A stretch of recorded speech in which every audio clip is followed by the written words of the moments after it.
who is the King of the Hill. Of course, it's going to be some fun today. I am Peter Master James Canty III here, joined with Grandmaster Jan Ludwig Hammer, and we are bringing you guys with the King of the Hill Championship. Hammer, how do you feel about today?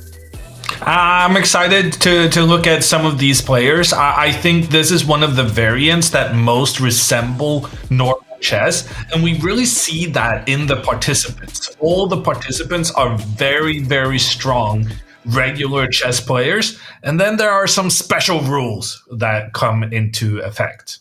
Of course, we got some special rules today, guys, and let's look at this special bracket up here. In fact, everyone is a titled player here, which is actually very rare that you would see in the community championships. Usually you have one or two, sometimes even just most of them not being title players at all here in the variants. But hey, the title players wanted to get some of this action too as well. Any names stand out to you? I'm going to say Andrew Tang for me. Cool to see him playing some King of the Hill. What about you, Hammer? Yeah, I'll second that, but also point out Alexander Bortnik, also one of the very best blitz players on Chess.com. But Bortnik is getting a challenge already in the first round because he's playing a fellow grandmaster from Azerbaijan, Rasulov.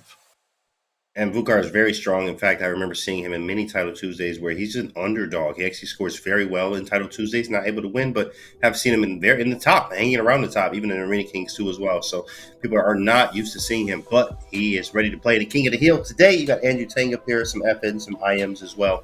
So it's going to be exciting. Now, this format here is actually quite interesting as we have a double elimination.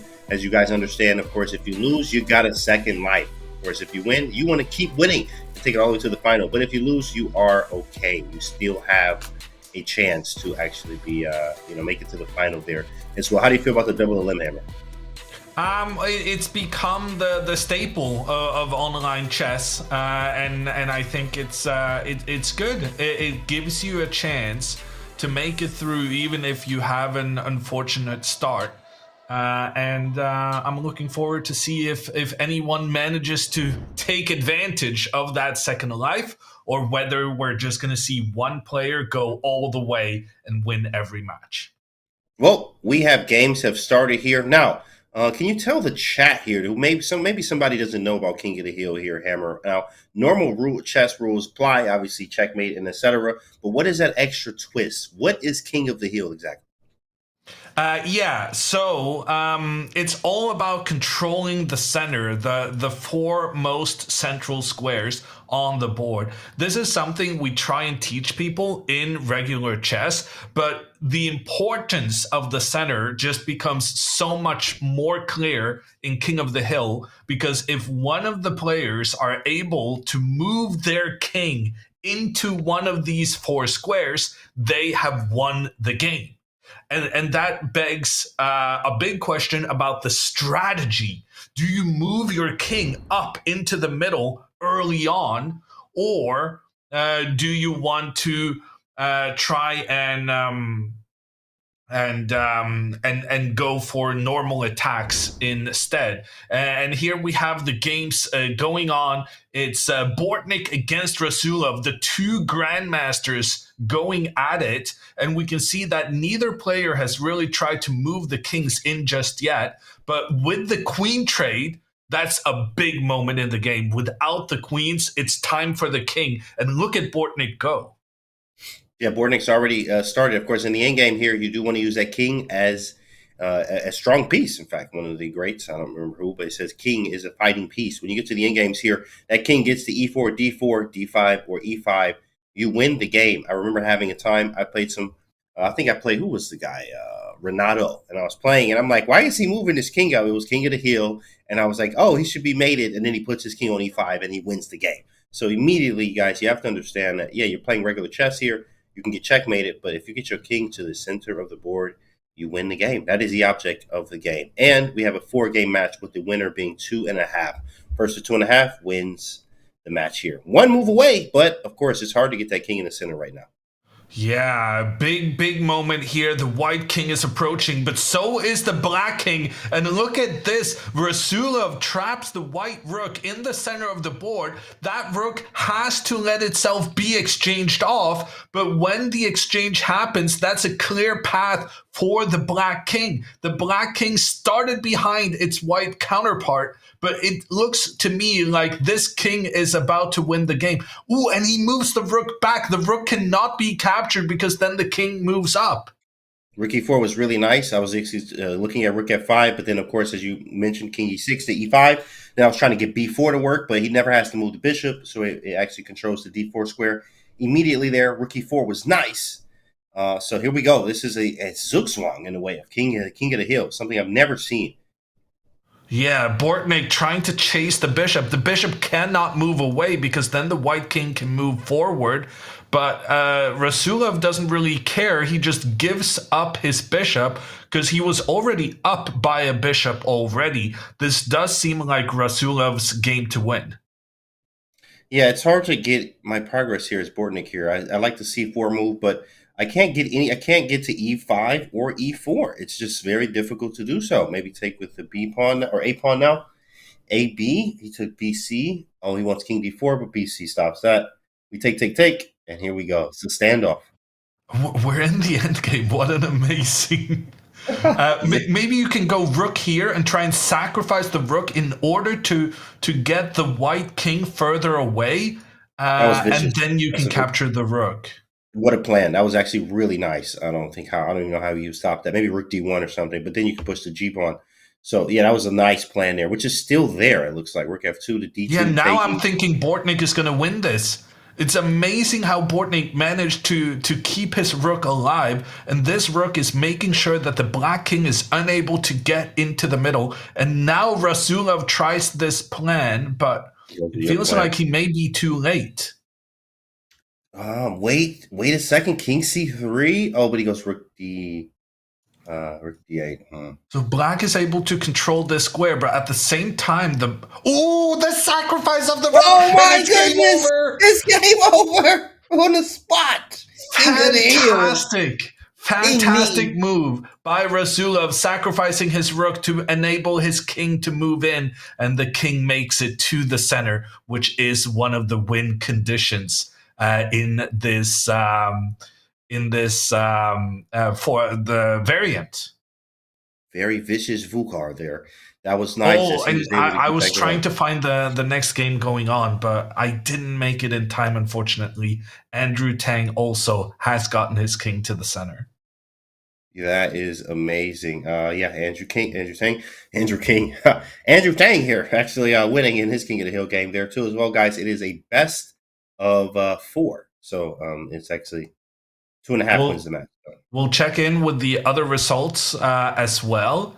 Nitish Belukar has managed to win against one of the young Russian participants, Simeon. I did not rehearse these names.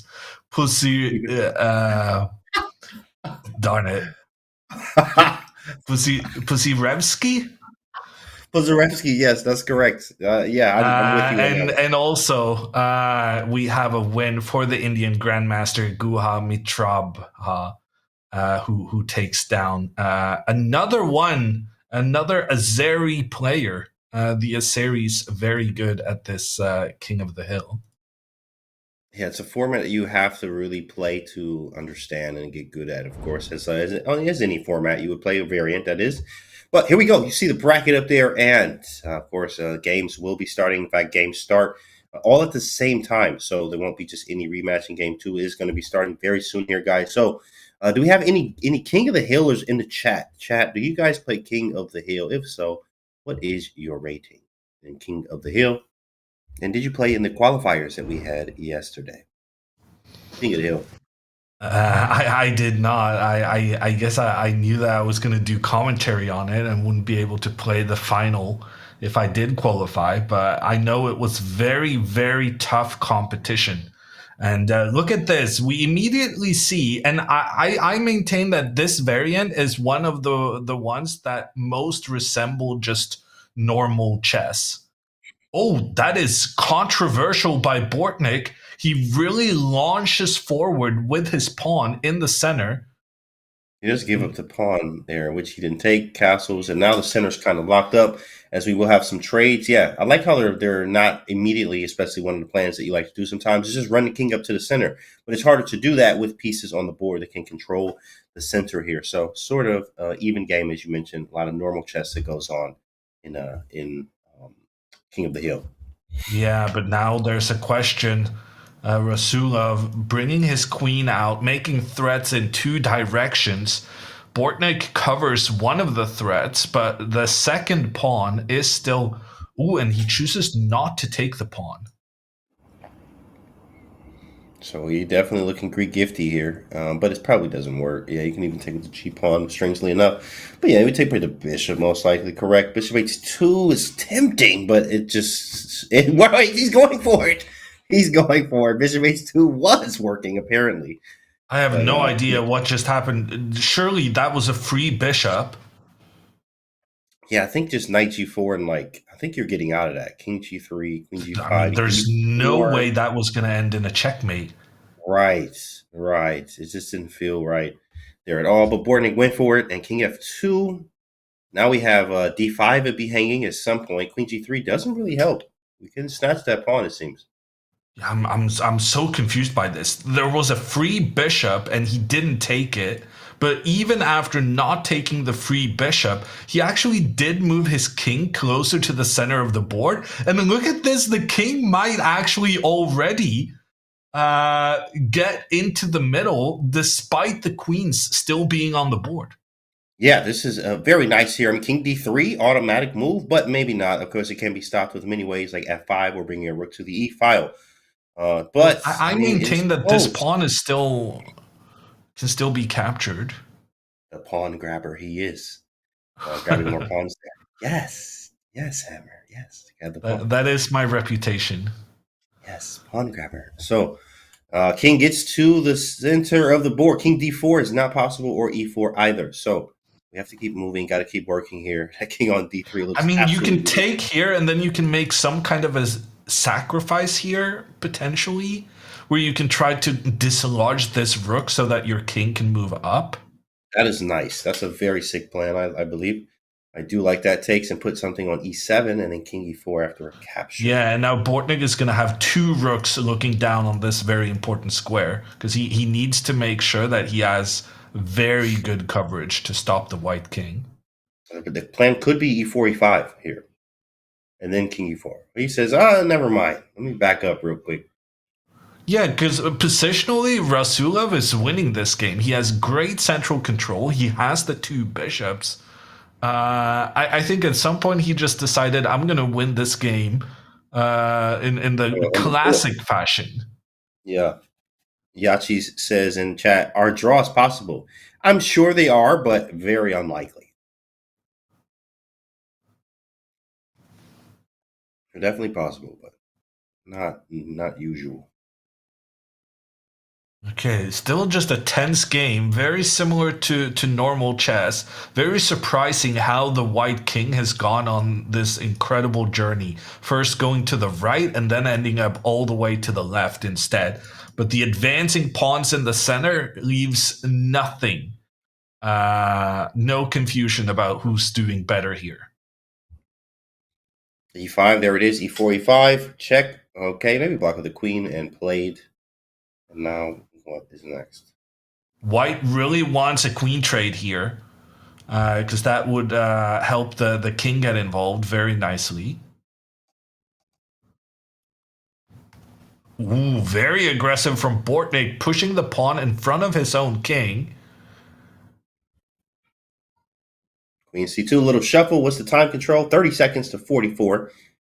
Looking for that queen trade. It looks to me like Rasulov is trying to maybe go for a draw, but he has a winning situation. I don't understand why he would be happy with a draw here.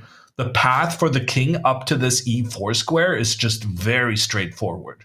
Also, I just realized that there is no increment. You were used to seeing some increment in some of these, but there is none. So, with no increment, oh yeah, flagging is absolutely possible as Bortnik with down to under 20 seconds here and 29 for Bukhar.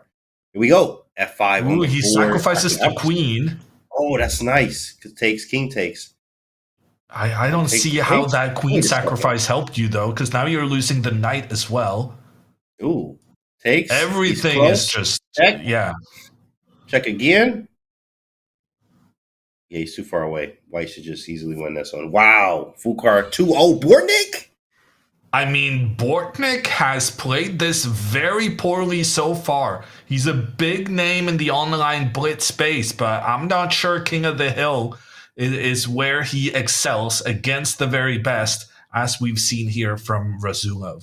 And he tries Yeah. the Oh, cheeky checkmate, but it didn't that work was out. nice. That was funny. He tried it. Of course, and Bortnik's not going to give up so easy here, but there's the checkmate. Oh, my goodness. Checkmate next move. And once again, when this game finishes, all the other games have already finished as well.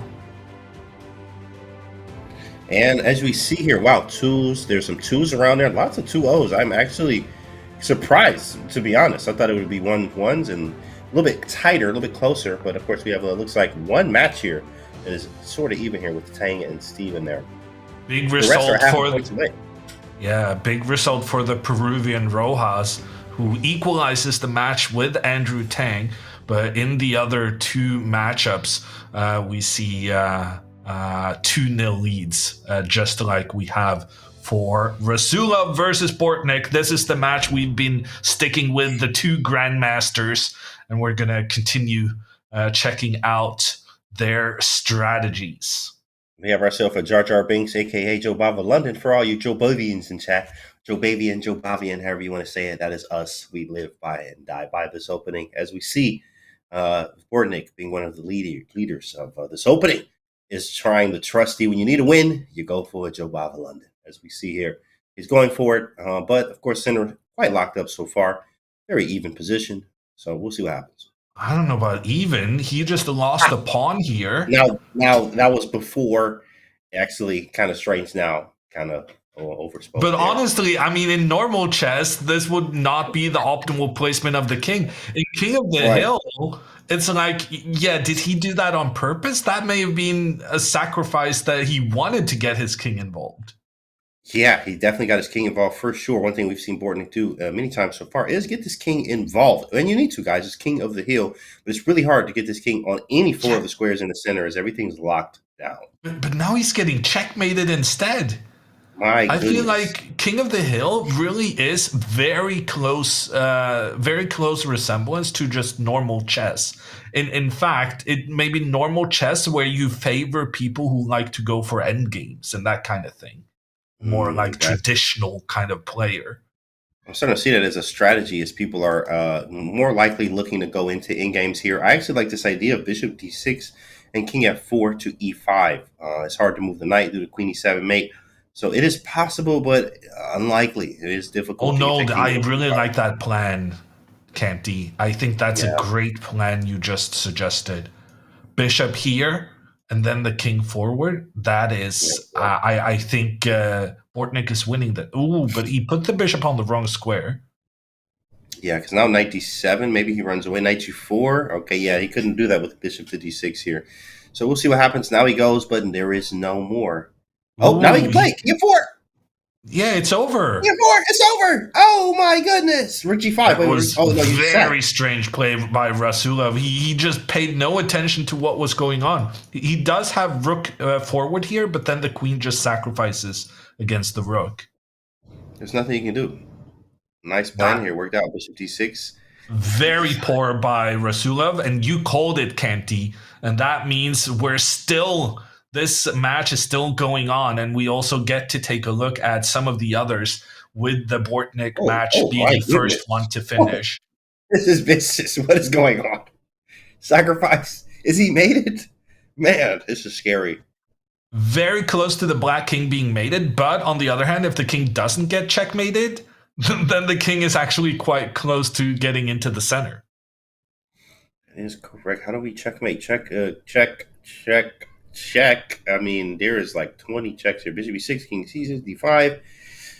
King c5, bishop f2, king d6. Looks good to me. This Yeah, rook is doing a great job of controlling along the b file, and Rojas desperately going for the queen trade, but I mean that's a free bishop with a check on the king. I mean, like how could you play No anything way else, the right? king Bishop survives takes, that. takes king c6, queen e7, queen takes a2. I think he's going for that's tricky. That is nifty because now he's starting king d5 after that. It's tricky. It's actually quite tricky. Wait, but can you go d5 It check? really showcases the importance of the queen trade when you have your king close to the middle. So even though he's losing both of his bishops, Rojas is still in this. Oh, beautiful Never move. mind. He's maybe not in this. Never mind. Yeah, yeah, he's getting cooked here. This is GG. Maybe rook b1 might seal the deal here. Queen d6 check. Everything forcing. He says everything. Yeah. No, there were some b1. potential checks here and checks there, and yeah, this king is not surviving. It's not close enough to the middle of the board. Beautiful. How do you mate? Where is the checkmate? That's a great question. Bishop a4 You can takes move the bishop four. back and then rook up and then return with the bishop, maybe? No, Ooh, because then nice. rook takes here. I mean, you could also go like bishop d1, I guess. King c4 and bishop e2 takes bishop e5. Yeah, yeah, yeah. He's going for Yeah, something like this that. is good. But where's the queen a3? I mean, you have to be mated. Like this Here, is no maybe? way. There's no way you're not mated. Queen b2. Yeah, there we go. Checkmate. That's how It you is. do it. Andrew Tang takes the lead. And also here, it's checkmate, rook takes, and then queen over here. If you checkmate normally, you still win. And that's what Nitish Belukar did. 3-0. He 3-0'd his opponent. 3-0 is pretty vicious. He came to play today. Of course, do not underestimate anyone in this format here. The variance, as we see, Natish makes it through to a winner semi-final. And looking to see who his opponent is going to be. Will it be Bortnik or Vukar, who is on a tear trying to close out the match with a half a point? Bortnik says otherwise. And based on that previous game, Bortnik does have some momentum in the match now. It was quite convincing how he got his king up there so early on in the game. Bortnik and Rasulov has had two very hard-fought games where Rasulov became the winner. But for the short game, it was Bortnik who got the quick knockout punch to keep himself in the match. And here we go. Looks like Bortnik plays this with black a lot. Usually he'll play a double fianchetto here, but sort of, yeah, just normal chess, as you mentioned before. Lots of normal chess that happens here in King of the Hill. Both players making sure to have a pawn each. Oh my gosh. It looked like a Okay, mouse sword. I think this is a bad move. I think people don't understand that King of the Hill is it's still more chess than it's not chess. And I think any strategy where you try to get the king involved early on, it is gonna backfire. And Rasulov here is just playing simple moves. Oh, but now Bortnik went back with his king. Castle by hand, as they say. He kind of changed his mind there, I think. Ooh, yeah, White just has some initiative, as we see, but I guess he's okay. Pieces are active and developed. King is just misplaced. It's like he castled queen side on the king side. That doesn't even make sense, but that's like crazy. Okay, it does look like Bortnik is about to win a pawn here, but Rasulov will have very good control of the dark squares on the board, and there is a potential path for the king towards the d4 square, which is why Bortnik pushes his pawn forward to that square to make sure that his queen is controlling the center. Queen d5, nice move. Does knight d6 work is the question. That is a move. There's a lot going on with that. Looks Tricky very fight. questionable to me because you can Yeah, move the knight and try and get a checkmate along the diagonal. lots of stuff going on there. Knight c3, that's a vicious move. Pretty nice. Queen back to Attacking the d8. queen, protecting the bishop, and exploiting the pin. But what do you do next? The bishop is still the queen is still threatening the bishop. I guess don't we know. take it. Rasulov has not been impressive in the last couple of decisions, I think. Okay, takes. Queen or bishop takes. Has Which to one take will with a it be? bishop, I think. Queen takes allows 94, maybe queen d4 after. Possible. Possible. Bortnik on the move. He's Bortnik thinking. low on time, which is quite unusual. F4? You don't want to really give up e5 like that. F4 might run into f5. Oh my goodness, what a move. I'm thinking maybe move the queen out, make some attacks. I like queen h5. It's just bad, yeah. Rook c7 I thought too as well, but is it still f5? He takes on e5 instead. Wow, Bortnik has just managed to win a pawn here, and he's centralizing his pieces very well. Looking to make a huge comeback here in Bortnik. 2-1. Bortnik needs a win. I guess now you go with the queen hunting on that left side of the board. Rook to the side, very strange move. Definitely strange. Contemplating a sacrifice on e4, hoping for keeping the rook on f1 for the f7 square. This is dangerous now for Rasulov. He needs to avoid the black king getting involved because now black has full control in the middle. So now bringing the king in would win the game for Bortnik. So there is the f5 move, but a little bit different now with the pawn on f3 blocking everything. I feel like I can move a little bit closer to him. Knight g5 seems likely. Takes first. Rook takes. Rook takes definitely feels like the most sensible thing. You don't want to allow the opponent's queen to make entry. Queen now f4. the queen is nice trying move. to get a different path. But yeah, here, queen trade. And if the queens are traded, the black king has a clear path.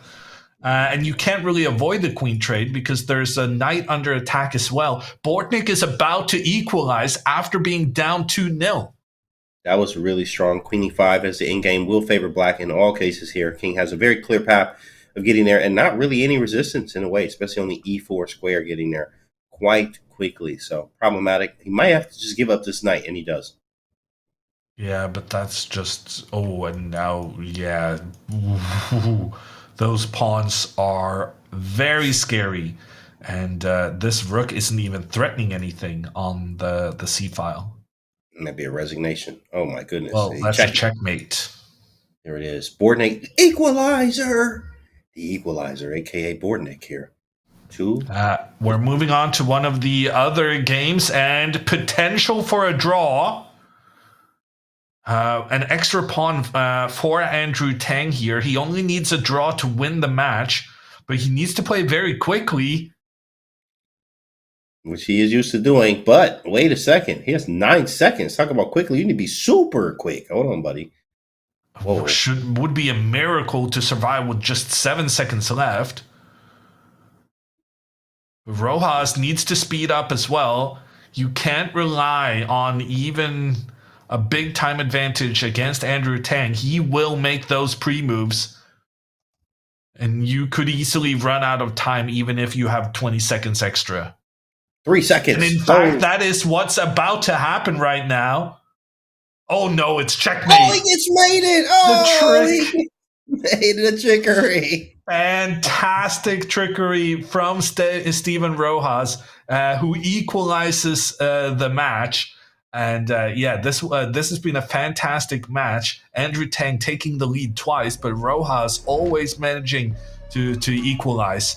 That's the one of the 2-2 matches because, as we've seen, Bortnik and Rasulov also will need to go into sudden death. But we can congratulate Guha, who makes it through to the winners semifinal.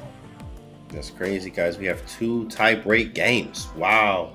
The tie-break in there is sudden death with a time control of 3-0, guys. If draw, they switch colors. So important. This is a very important stage for everyone as tie breaks determine who goes on to the semifinals here as Guha and Natish has made it through already. As they await their opponent, will it be Bortnik or will it be Bukar or Andrew Tang or Steven?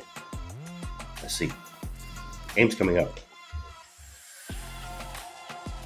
I mean, clearly the momentum in the Bortnik match has to be in Bortnik's favor. He was down 2-0. He's managed to equalize to 2-2. So I would say he's the favorite there. Between Andrew Tang and Steven Rojas, we've had the white player win every single game so far, and Andrew Tang is white in the first sudden death game, so maybe Andrew Tang a favorite there.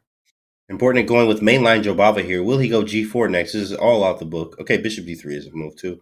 He goes Bishop D3, and here we go. Let's see what happens. Of course, in his wheelhouse, F3 with E4 intentions.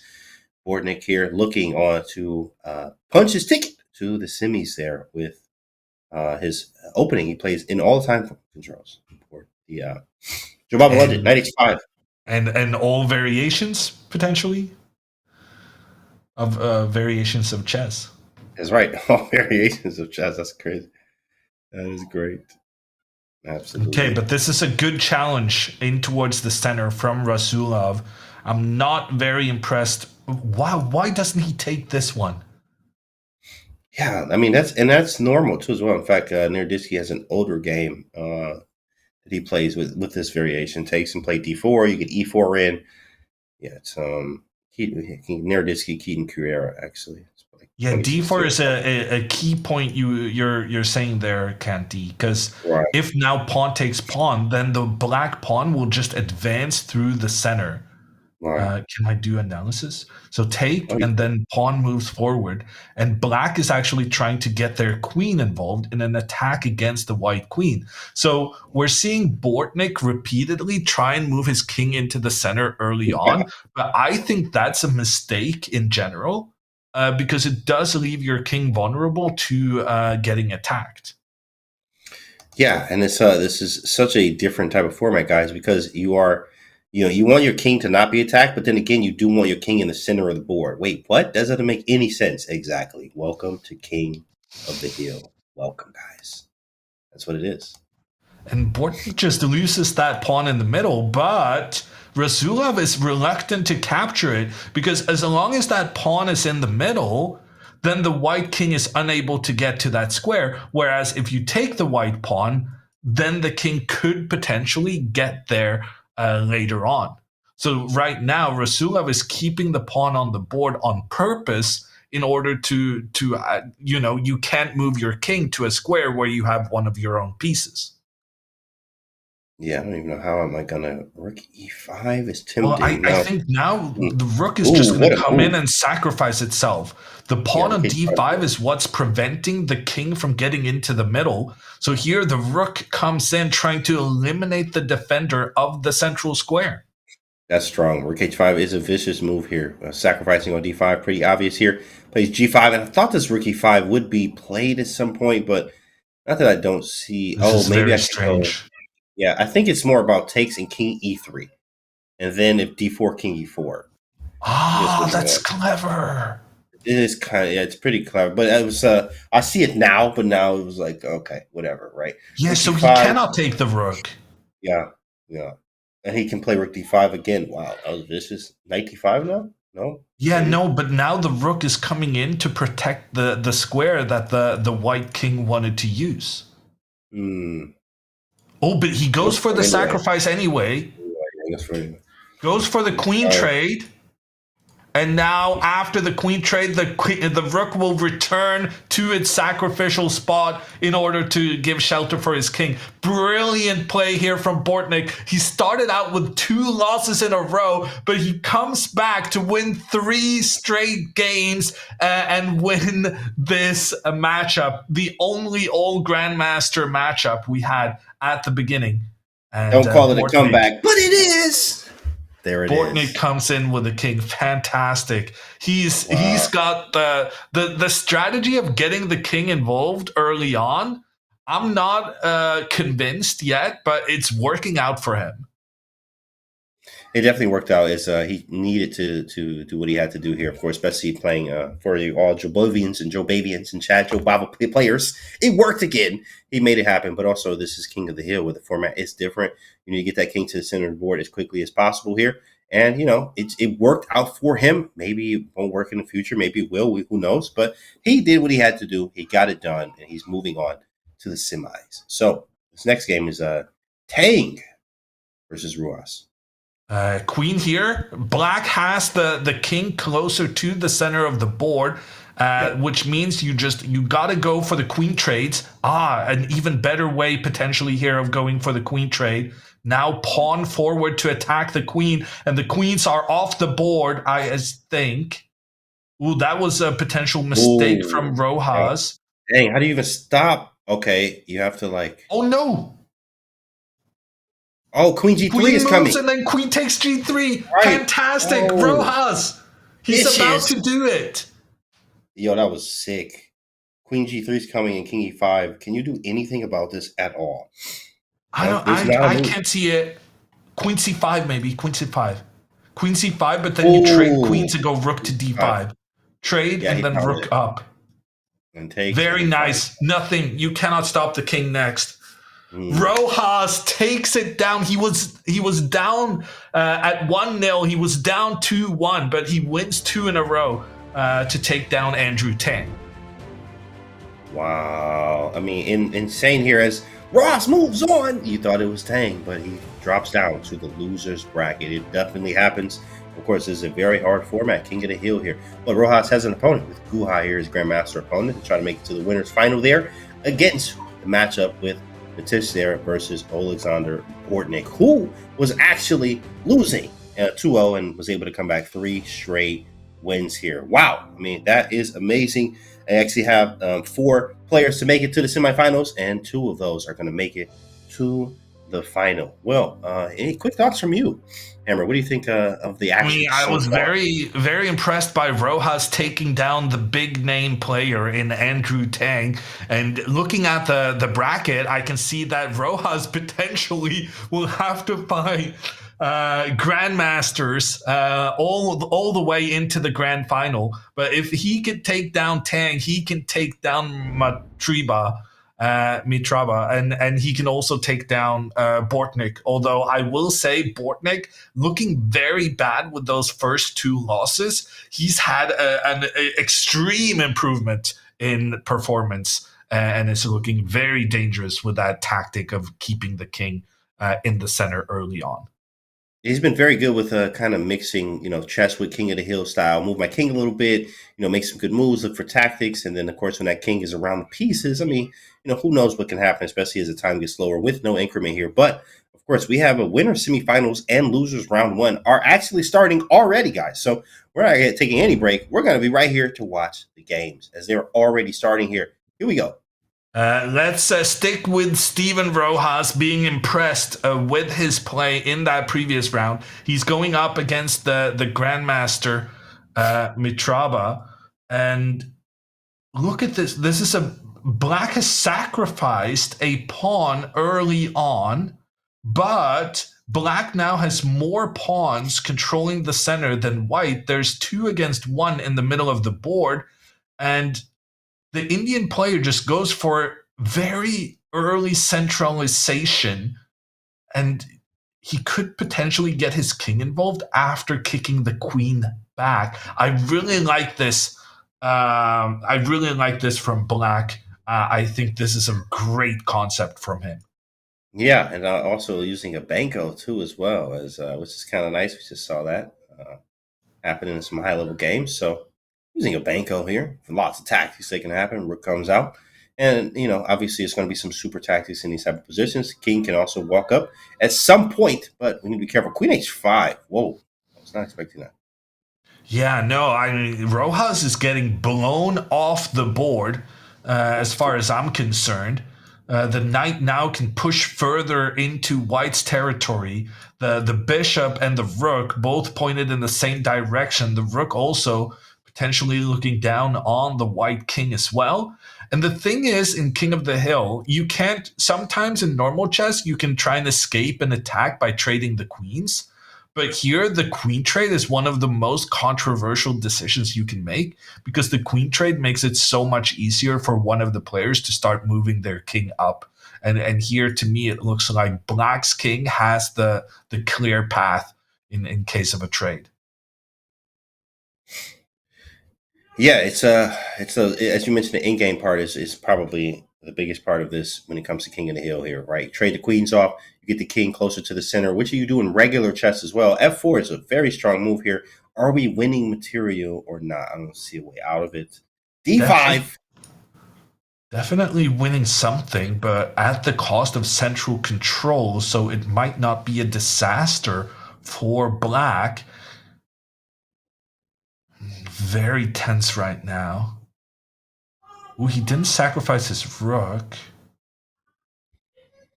King's a little bit closer. In G5. He's getting ready to get the bishop involved. That's because he wants to eliminate the white bishop. The white bishop is controlling the e5 square. So now he's going to sacrifice his rook. No. I think he's going to sacrifice something. He's going to get the bishop takes pawn, and then he's going to make this trade, which will enable his king to move up. That's correct. King right behind his pieces there. It's sort of a football play in a way, or American football here. Running back in pieces. Clear the way for the king or for the blockers here. And the king runs right through. King d6 to e5 is lay goal here. Bishop e5, king d6. Take, put the king on e5. Castles from white here. We have f-file pressure. Lots of tactics involved. Queen has to stay on h3 or queen g2 is mate. Just careful. Lots of tactics. Maybe you should always look out for queen trades. I'm not sure I like this move. There was some possibility here where you could trade the bishops and then go for a queen trade. I don't understand this move. Can you not capture here and then just move in the king? Take. Oh, wait. How do we... You have to put a rook on the file. Yeah, there it is. Yeah, but then you lose the protection of the knight. Also, the bishop can just move. Yeah, bishop moves and then the comes in. This has to be a win for Black somehow. Bishop takes here, but then... Oh, that's nice. Wait, what? Oh, yeah, rook takes. Wait, why doesn't it? Because F takes. Oh, queen e6. You're right. Yeah. Wait, this is crazy. Yeah, maybe just take the knight. Why make it complicated? If right. You're so close with your king and you're up a pawn... I am so confused. What is this move? Maybe some mouse slip. That is the weirdest move I've ever seen. Bishop g2. There it is. He's going for this bishop g2 idea now with king d5 is right behind it if you're not careful. Take rook e5. That's a strong move. I mean, king this d5? Was... It should have been easy for Black, and instead he's completely messed it up. Now he's down a rook. He's down a rook, but frankly, he's not out of the game still. Okay, that's going to be a problematic move because now you've blocked your own king's path. e4. 24. Oh, rook e4. Yeah, e4, rook takes. Dang. Wow, this was stunningly poor performance from Guha. He should have just taken the knight. He was winning in 15 different ways, and he made it more complicated than it needed to be. And now he is about to lose the game as a result of that over-fascination complication. Ooh-wee, and he wins the game here, of course. Wow, Rojas is on a tear right now. He is on a tear. But in that game, he got incredibly lucky. That's true. That is true. It's amazing. He's won against Grandmasters 3 games in a row, but that game was outrageous that he came out the winner. Well, of course, we still have more games, guys. 2.5 wins the match. Yeah, of course, Rojas got a little lucky there from the chess gods. It does happen. King of the Hill is a thing, and it is a little bit of luck in these variants. But you just needed to go your way. Andrew Tang loses in the loser bracket which means he is very close to just getting ejected from this tournament. He already spent his first life against Rojas, and now the young Azari player, Kagan, may take his second life in this championship. Yeah, as Tang goes down in that first game there, but there is time left. Well, all right. In the meantime, well, let's take a look at the prizes. Let's see, what do we got? What do we have here? Look at that. That's for a nice little payday. First place is $750, and then all the way down to the top streamer, which is $100 for the top streamer there, times two in the seventh, and you can get $100 for you guys too as well. Second place 500. Third, 350. Fourth is 250, and fifth place, 175. That's a good day's work there, Hammer. What do you think? These community championships very often doesn't have titled players.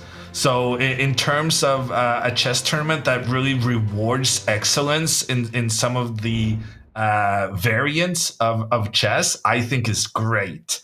But it also must be said that this tournament specifically is very chess heavy. It's so close to the normal chess game that instead of having, the unexpected underdogs of the community coming in and getting their 5 minutes of fame, instead we have established grandmasters and young up and coming international masters getting these prizes instead.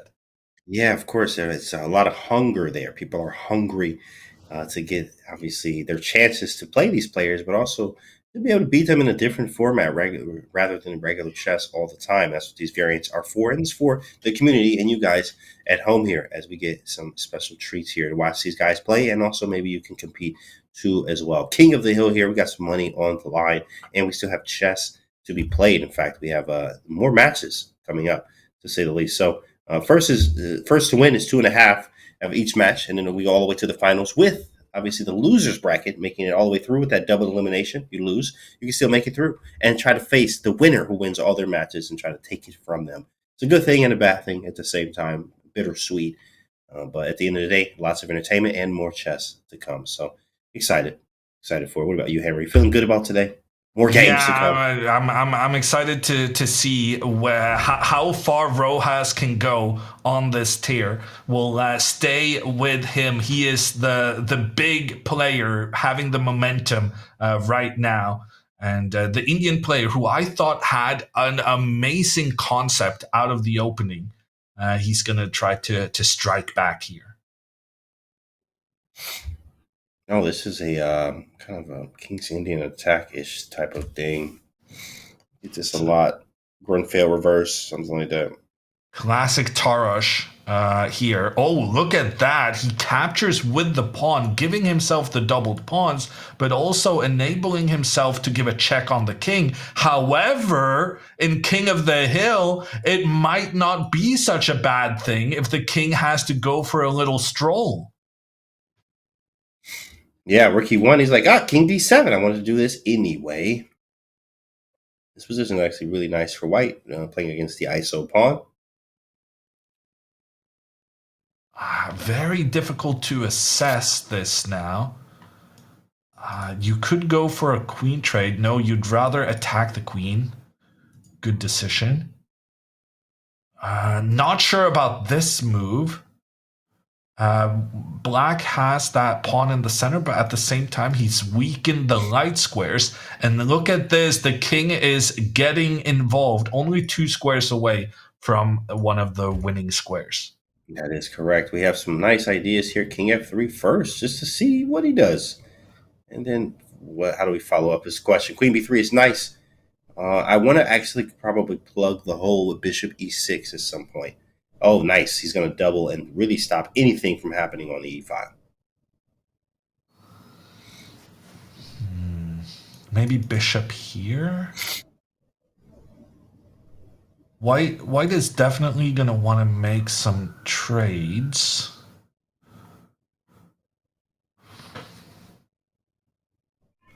Difficult to assess. It's not entirely clear how black is, or rather how white is going to chase this rook away from the defense of the e4 square. But we do have some sacrifices here. So Oh, if we yeah. just bring the king in now, suddenly we're making lots of threats because the rook will then be completely tied down to the control of the e4 square. Yeah, now bishop takes pawn. Because it's very important to prevent pawn here, because then the pawn helps in this defense. Which is possible now. We don't really care about the a5 move too Well, much. I guess actually, maybe we do. we Well, do yeah, care we about do. that move. Yeah, the pawn's hanging on d4. And he allows it anyway. What's the follow-up here? What do we... Yeah, a5. a5, move bishop, queen d4.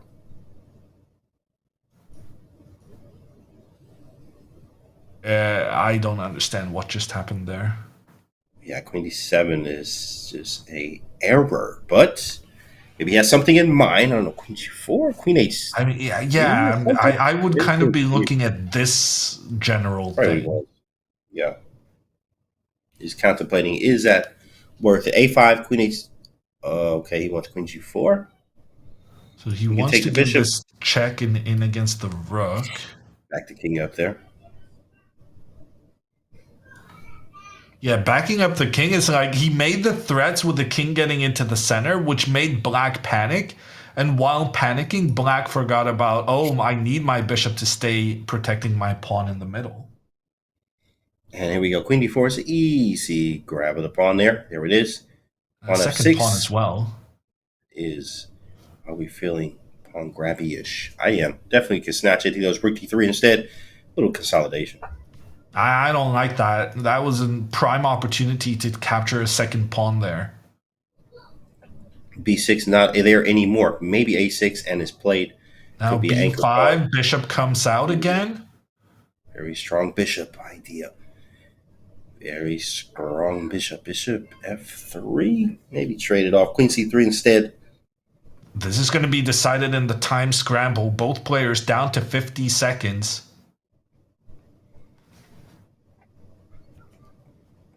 Okay. Kings are far away from the center. This is strictly down to chess and clock.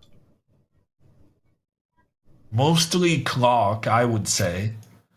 What about queen here, going for the queen trade? It is controversial when the white king has a clearer path into the game than black's. Instead, he tries to go for some checkmating ideas. Now he goes for the queen trade. The white chooses not to trade even though his king was closer. And now the black queen is trying to get in with a checkmate. Rook e2, or is he going to trade him off? Is he going to trade his bishop to a thing? No, there's nothing there. No, I think he can trade. Because the black king is slower, but when it tries to get to this d5 square...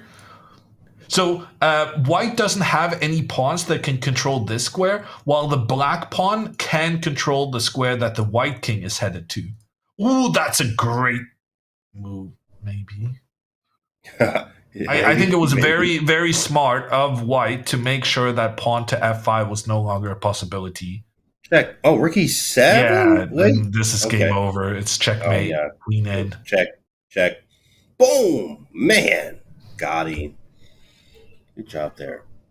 Once again, the Rojas game was the last to finish, and it is tied at 1-1. But that's not the only match where it's tied. Every single match in this round, James. Wow. I mean, yeah, this tells you a lot about what's going on in the semifinals here and what's on the line, as it is all neck and neck, tied up all the way through there. I mean, even in the losers bracket, like, no one has an advantage anywhere yet. Of course, as we did, first to 2.5 wins it, it's over. You move on to the next. But it says a lot about these games and the competition, as this matchup makes it like, hey, you win, I win. You win, I win. But first to 2.5 takes it all, moves on to the next, makes it to their final. And so far, not a single draw in the entire event. And somebody mentioned that too. Hey, this draw is possible. I mean, yes, technically, but not a draw recorded ever in King of the Hill. Don't fact check that, but definitely King of the Hill is not looking like a draw in this championship at all. Who is going to be the champion? But here we go. Games are starting. Yeah, I went into the Rasulov game because they started first, but honestly, I want to stick with this Rojas matchup because I really thought Mitrabha's opening as black was a big success the last time round, and he repeats that black opening, the Benke Gambit, yet again. And basically, the point of this gambit is that you let white have 2 pawns on the side of the board, but then you have an extra pawn controlling in towards the middle, which, just it sounds like the perfect strategy for King of the Hill. Yeah, you want something too that is unorthodox and definitely not what you're used to here. King does stay in the center a lot of times in these positions with black, where you can just play e6, king e7, bring the rook over, as we saw Bortnik do a lot of this too as well. Kind of an open position. It's a lower time. I think it's a perfect choice, definitely for this format too as well. Hitting the c3 knight now. Big question. Do you want to trade your bishop for the knight? No is the answer. Trying to get either the knight or the queen into that d3 square. I think Rojas has played this game very well, and now he is starting to push that pawn forward on the queen side, and he's managed to trade off the black pawn that had the extra central control. Yeah, queen comes into d3. Okay, a little bit of pressure there. We also have this passed b pawn that can be definitely a problem. Rooks can maybe control that as well. Yeah, but that b pawn is very vicious, to say the least. And the knight on c7 isn't helping much. Yeah, but now the rook is coming in and will chase the queen away. Gonna need to move the knight here to prolong the queen's trip into the heart of white's position. Not sure about this move. The knight moves away, attacks the queen. The queen is going to go for a queen trade yet again. Do we trade or not to trade? That is a late question. I mean, well, surely we trade. I was just going to say that. Knight of 3, but I mean, okay, we trade. I don't like this at all. Yeah. White has access to the d4 square. This square feels like it's going to be the deciding point. Pawn to f4. Oh, smart move. Black is trying to create the path towards the e5 square. White wanted to go pawn to f4 next to stop that. Oh my god, and he sacrifices the pawn to enable the king to go to the e4 square instead, and also making sure that the black king does not get to e5 because now the pawn is standing in the way. This is a really high-level game so far. And a double of the rooks, of course, stopping everything from happening on the e file. Can I get my king up to e4 at some point? Of course, king g2, maybe something like that. Ooh, very good move. And now the rooks are coming in, taking out one of the black pawns, but also attacking the knight. The knight is running out of options in addition to the threats against the black king. And the black king is kind of getting pushed away from the middle of the board. I like this. Rook takes f7 coming too as well. h4, h5. Not a thing here. Rook f4. Do we take or not to take? That is a late question. Very tricky move. Very well played. Takes 92. No, maybe. Takes 92, king f5. Maybe black is doing well here. I thought black was hanging by a thread, if even. And now I'm liking black's position more and more. The white rook is unable to avoid the trade, which will clear up a path for the black king. Yeah, that was a fantastic move. Double up, king g2. Knight maybe to d4. Or bring a rook to a3 or a4. I don't like this move. Now white can go for the trade of knights. Goes for the trade of rooks. We didn't like The trade of rooks was bad earlier. I don't understand why it would be good now.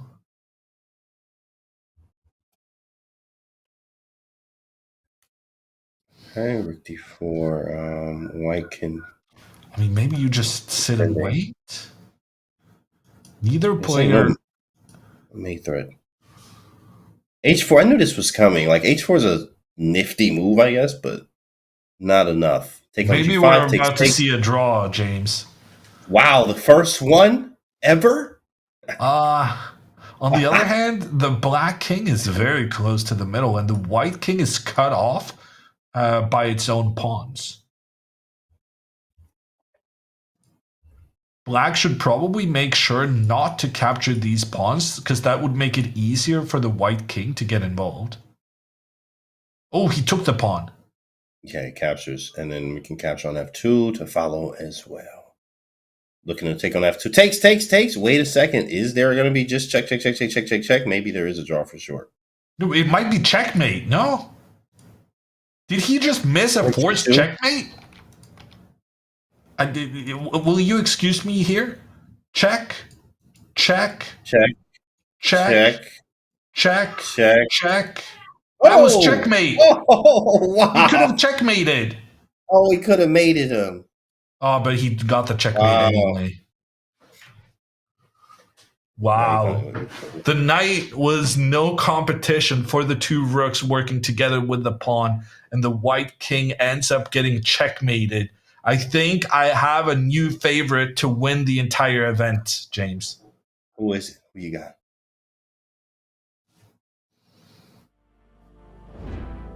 Wow. Okay, well, here we go.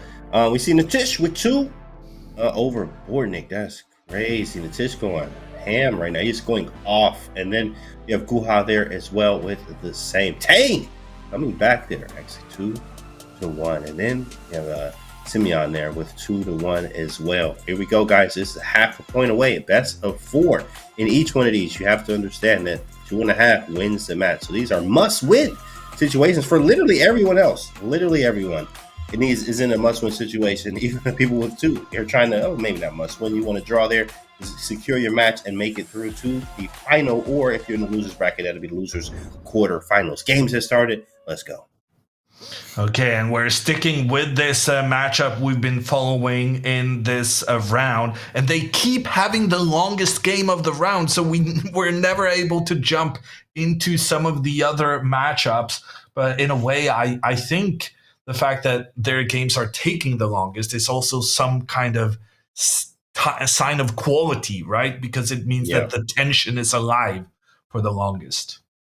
Absolutely. Tension is alive here. And of course, lots on the line as these players are trying to play good chess, but also realize and remember that this is king of the hill. If my king gets to the center, I have that extra asset and aspect of the game is getting my king to the center as well. Wow, look at this. It's completely locked down in the middle of the board. And Guha Mitrabha, he only needs a draw to make it to the winner's final. I like this castle so far. Rook f3 over to h3 type ideas here. Guha's half a point away. I mean, a great opening choice here. Nothing crazy. Trade pieces off. Hope for the best. We're going into the early endgame here, but black's pawn is somewhat more advanced than white's. So if anyone's better, it's got to be black. Black can probably just launch an attack with the pawns on that left side, but white has the same idea on the opposite flank. And yeah, this g4 idea is very aggressive, of course, but also trying to open up the game. Maybe just slightly g6 was a nice choice to not allow anything. But there's nothing going down in the center for either king, of course. So far, so good. We may have a rook left from white here at f2 or f3, trying to put that boy on the g or the h file. Maybe we even see a king h1 and both the rooks shift to the h and the g files. I'm somewhat concerned about the black pawn in the middle of the board. It feels like there must be some way white can attack this one. Now, pawn pushing on the side. White is really creating a lot of pressure. Ooh, the queen trade, a big moment in King of the Hill games. And the black king is forced out on the edge while the white king stays in the center of the board. And now we can. It's a Oh, it's a mate! smothered rate. It's a mate! It's a mate! Richie 8! Oh, do your tactics at home, big fella. You better be doing your tactics. Knock out. Rojas takes the first game, but he loses 3 in a row. And Mitrabha is looking fantastic. I really like the Indian player's style. And he finishes off with an exquisite smothered mate there, sacrificing his rook. And now for who will he face in the final? And Bortnik keeps moving his king up early on. And it's not a good strategy. He's down a bishop and he's going to lose this game. So funny. He kept saying that like it's not a good strategy. And, he tried to make it work here. And if he loses here, But just go for the queen trade, both rooks into the center. There's no way this king is surviving. Yes. The bishops are just zigzagging, completely crushing that white king. Now, rook to e3 there would have been a good move. He should have moved the rook up first, but this is good enough. Yeah, down material, king's too far away. I mean, not looking good for Bortnik here. And wow, there goes the rook as well. Yeah, might be a Bortnik is out of the winner's bracket. We're going to have an all-Indian matchup. It's going to be Nitish against Guha in the winner's final. Oh, man, all-Indian final, of course, is the Indian chess is just so strong, as we all know. But even in this format, too, as well, in this variant, this is a crazy game. What is going on? A lot of stuff hanging. Queen b2. I mean, surely this king is getting checkmated. The rook is completely out of play.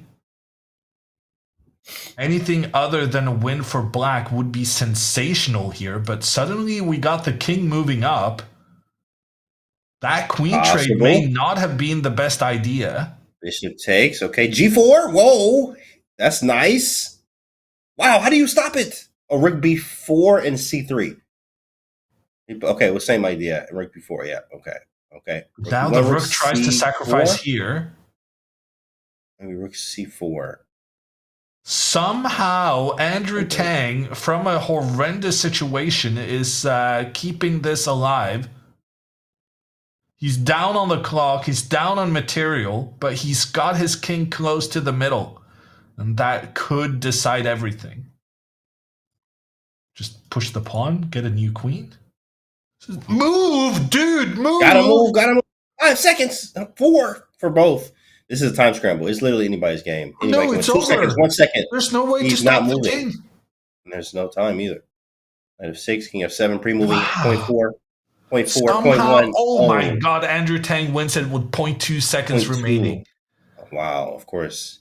Because it's Andrew Tang. That boy moves very fast. This really showcased how tricky it can get. Just even when you're in a hopeless situation, just get your king close to the middle and tricks will happen. Absolutely. Tricks will always happen here as we're still going. Guha making it through and playing Natesh there. Wow. That is crazy. And then at the bottom here, we have some heavyweights at the losers quarterfinals. Tang versus Bortnik. 2-speed demons there. So very strong. And then you have Rojas versus Simeon. So, of course, that's going to be in the quarterfinals too as well. And the winners of those go to the losers semi-final. Well, of course, a lot of action, lots of fun here with the King of the Hill championships. We got to crown a champion today of King of the Hill. But first, we're going to take a break and we'll be right back with more. I'm Levon Aronian. I'm a chess player, 42 years old, very good looking and very smart. Let's see what the questions are. What is Levon Aronian's peak rating? My peak rating was 2830. What happened was I was winning Vachier-Lagrave. Last round, my live rating was 2835. I already won the tournament by then. I think I was 2 points ahead of Magnus. and I was playing against Luke from Valley. And then I lost against him, and my rating that got registered was 2830. How old is Levon Aronian? Levon Aronian is 42 years old. I was born in 1982 in Armenia, but I don't feel 42. I feel much younger. What is Levon Aronian's IQ? I don't know actually. I've never did the test, and I'm scared to do the test because I never really went to school. So I think you need to know at least basic geometry or basic mathematics to do the test. What is Levon Aronian's favorite chess opening? Levon Aronian's favorite chess opening must be the Marshall. I played rarely, but it's the opening that definitely gave me a lot of joy and occasional sadness. Why did Levon Aronian leave Armenia? I think it was kind of a decision. I was being dragged into some politics and some things that I didn't want to do.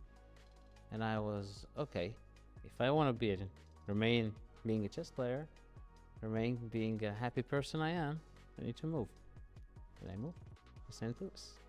When did Levon start playing chess? My maternal grandpa was always obsessed with chess. He tried to teach me, but there was so much enthusiasm in his teaching that I never wanted to learn.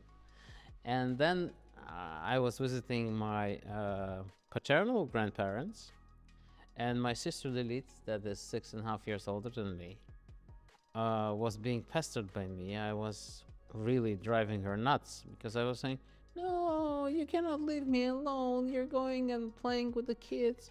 What am I supposed to do? So I was 8, turning 9. And yeah, she was 14 and a half. Turbulent times. A teenage girl, you know, wants to go and explore the world, explore the relationships. And she taught me to play chess. Say, oh, here you are. I think she understood the potential of the inner nerd that I had. And then I just didn't want to do anything else after that.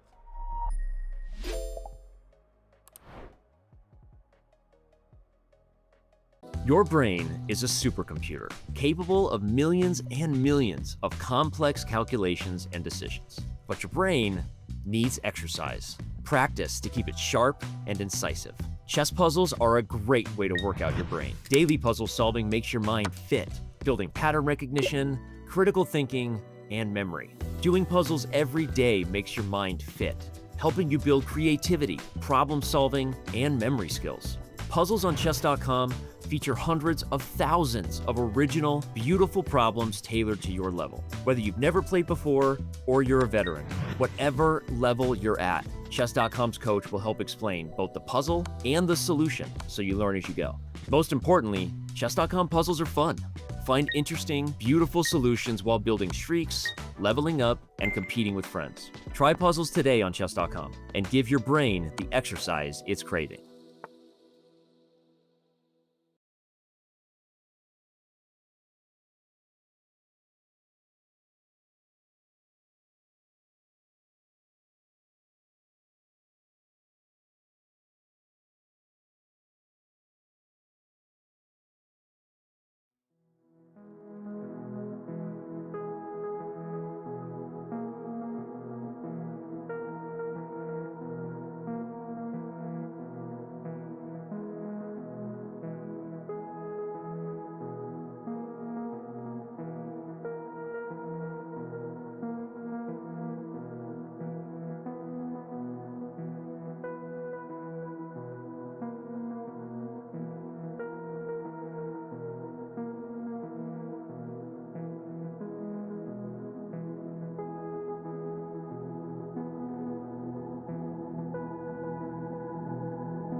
We are back with more King of the Hill action. King of the Hill Championship. I'm FIDE Master James Kent III here, and I'm joined with Grandmaster Jan Ludwig Hammer. Of course, we are in the middle of some action of the King of the Hill Championship. Hammer, what's been going on so far? Any highlights from you? Yeah, for me, we've been watching a lot of the games of this Grandmaster from India, Mitrabha. And I think he's been fantastic. He lost the first game against Rojas in a winning situation, but then he came back to win 3 straight games, and now he's getting a new challenger, Nitish, an all-Indian winners bracket final. Wow, and as we see there, of course, Guha versus Nitish is like, yes, we are from the same country here, but only one of us can make it through here. And at the losers quarterfinals down there, you have Bortnik and Tang, which is going to be a very nice matchup. I'm actually looking forward to. They're both very, very, very, very fast. Very, very, very fast. But of course, at the same time, you have Rojas versus Simeon, and we have games right now. Yeah, and we're gonna stick with these Indian guys. They have really brought their A game so far today. And let's see how the Kings get involved early on. Or rather, if they do. What do you think, James? What is, based on what we've seen so far, is the strat to get the king involved early, or basically just play it like a normal game of chess? That's a great question. I think the strategy, one of the best strats that I've been seeing that's been working, sort of, is kind of doing, but like you're playing the opening, but then you have some twists to it where you're looking at the right moment to either trade queens and go to an endgame, or find the fastest route to get your king up there to the center of the board via some calculation or some sick tactics, as we've seen a lot here. Like even for right now, it seems like there may be a fast path to get to the e4 square rather than not. Of course, the knight can move back to f6. That's on d5 to stop that. But if that king, I mean, feels like it's open party there to get that king to e4. With white here, but from black on the other hand, it's gonna need some other practices here as he's playing some regular chess. We had some type of pan off Bortnik here, so still a lot of chess is played here, regular chess, but we are gonna have that instance of getting that king to the center as quickly as possible here. Queen g4 though hits e6, kind of wild, a lot of loose pieces here. Yeah, and I feel like Alexander Bortnik, who is currently battling out in a big name matchup against Andrew Tang, one of those two will have to leave after this round. And Bortnik has been experimenting with getting his king involved very early on, and I just don't think it's been working out for him. Yeah, and you've said that so many times today too, and it's worked in like the beginning, but it didn't work that much afterwards as well. So he is down in the losers bracket against Tang, which we are excited to see how that goes on here. But at the end of the day, here we have the all-Indian matchup with these guys, Guha and Nitish, who have been tearing it up here and looking to go to the grand final here out of the winners final. Whoever wins this match, 2.5 out of 4. First to 2.5 wins it all. And we do get a king involved reasonably early here, but I don't think that was by choice. That was more by necessity, needing more protectors of that pawn that the white queen was repeatedly targeting. Take c3, and man, a lot of stuff going on in this e-file here. Bishop I'm starting to like black's position actually, Kenty, because now with the queen getting into the middle, there's a potential queen trade, and the black king is going to be better suited for the queen trade here because it's closer to the middle of the board. Yeah, and here we go. Queen b7. I do like that queen trade idea from you. Queen d5 though would run into rook takes a7. I don't think we care about a pawn here. We only care about getting the queens off so that we can get our own king involved. Queen d6, trying to look for some trades at the right moment. I don't want to trade here. I'm going to move my queen away. Maybe D4. Whoa, what a move. Big mistake. I think that was a big mistake by white, allowing the queen trade. But on the other hand, he's trying to carve out a path into the middle for his own king. And now queen e2, d3. He giving him a chance. Don't trade. Queen E2. I mean, maybe now you do go for the trade. You can move the king up and then try and A2. take out the rook. That is the furthest away I would have thought. I was never thinking Queen A2 was going to be played ever. Wow. Okay, this queen is now aimed at the white king. White king no longer has a path into the center. The black queen is really controlling the board right now. Queen is hanging now. Wow, what a move. Queen A5. And now we going trade for on my the queen trade? We trade on my terms. Hammer, my terms. Well, I just got word. We got a draw. The first draw ever, guys. Look at that. First draw ever. You heard it here first. This is the first draw ever in King of the Hill. Do not fact check it, but it is first draw ever in King of the Hill played here. What is this? They just agreed to a draw when both kings were very close to the middle of the board? I don't know. Who offered? I would not accept that. That is very strange. The black king was closer there, but black was way down on time. Yeah, I mean, I don't know what that is. Friendly draw, Thanks, buddy. In the meantime, we missed out, James. There's a queen less for one of the players, and that's going to be an issue because here comes the rook, and it's checkmate. Ugh. Yeah, there it is. Boom. Guha wins the first one. Fourth win in a row for him. I'm telling you, he is the one. He is the one. We also see Tang with a win as well. Tang winning over Bortnik. Of course, 2.5 wins the match. I'm not surprised. If Bortnik's been continuing that getting the king involved early strategy, Andrew Tang is going to knock him out of this tournament. Wow. Yeah, and of course, guys, you got to be careful with that King of the Hill stuff, Why are you moving your king to the center? Because it is King of the Hill, though. But Bortnik is it's not working for him. It worked before. He was able to win 3-0 against Vukar, but not working right now as their game is up and another game is going. And this is Guha versus Natish. A lot of London systems we see today. I know Tang is an important player when it comes to the London system. We have Guha here implementing the same. Seems like London's working. Yeah, but look at all this pressure black is creating in towards the central knight. But the white bishop comes in and points down on the king. There's chaos with the density of that pieces in the center there. And this f6 move makes a lot of trades happen here right now. There is no queen h5 check because the knight on f3 blocks it. So he takes on d7. Lots of trades can happen. Queen d2 instead, inviting a break of my structure here. Bishop takes f4.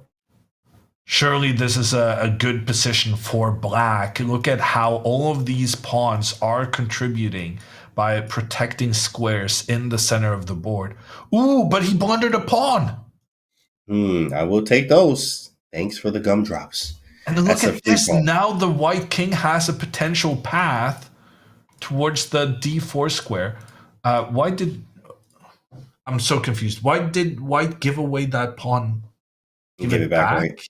Yeah, he gave it back. It's strange. It is definitely strange here. I guess it's moving off kind of a little bit of instinct here. But you don't have to move as fast. Yeah, we understand you have 3 minutes or whatever, no increment. A little fast there. Rook b8. Putting some pressure on, obviously, the b file. We can take. Queen f4. I do love this idea you're pointing out as well. Got to do something with my bishop. Capturing seems logical. Yeah. He just gave up the bishop. Wait, but what? He's getting ready to sacrifice through the center. Vicious. Tactinos, aka tactics. Rook takes e6 is a big move. But wait a second. Is it not? It's not mating. So he gets his king back to f8. Like takes, rook takes, king takes. Queen d5, king e7, rook e1, king f8. And what did I get out of that? I mean, I didn't manage to follow that, but I agree with your assessment. I don't see the checkmate here. We have another draw or what? We got another draw? No, we didn't. Not in the same day in King of the Hill. That is diabolical. I don't know. We're missing one of the games. The weird draw from earlier.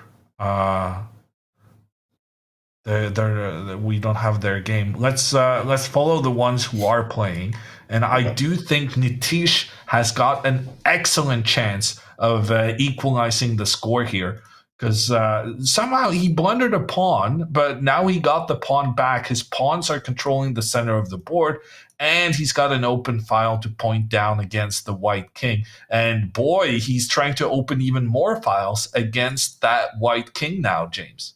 There might be some. There's no tactics there. Dang, trying to dislodge that rook off of d8, but I can't do it. Wow, I don't have anything right now. This is not fun for black. I mean, Yeah, for just white. bishop takes pawn. That's a free Yeah, pawn, a pawn close to the white king.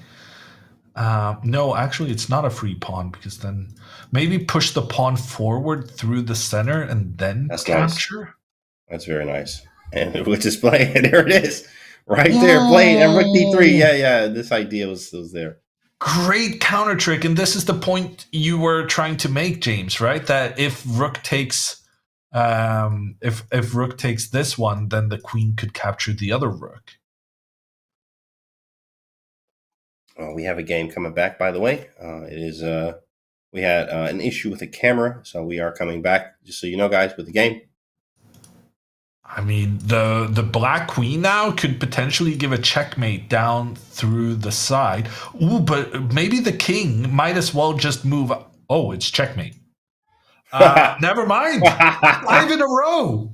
Oh man, Guha! Wait, what is he doing? I mean, I would say Nitish did terribly to not spot the checkmate in 2 moves, but I feel bad for the guy because I didn't see that either. Just a smooth checkmate. 2. Bishop f7 was probably one of the better moves, but he blundered the mate in 2, and now a half a point away from making it to the grand final here.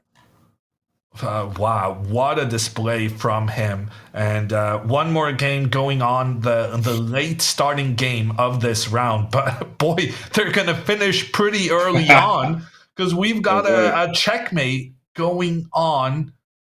If he can get out of these checks, though, king f1 takes on a1, king e2, check.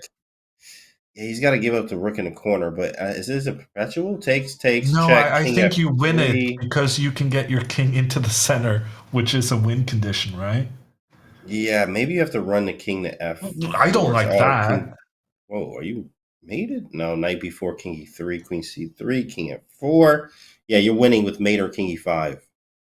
No, but then knight to d3. No, he went the completely wrong square with the king. King c3 only move.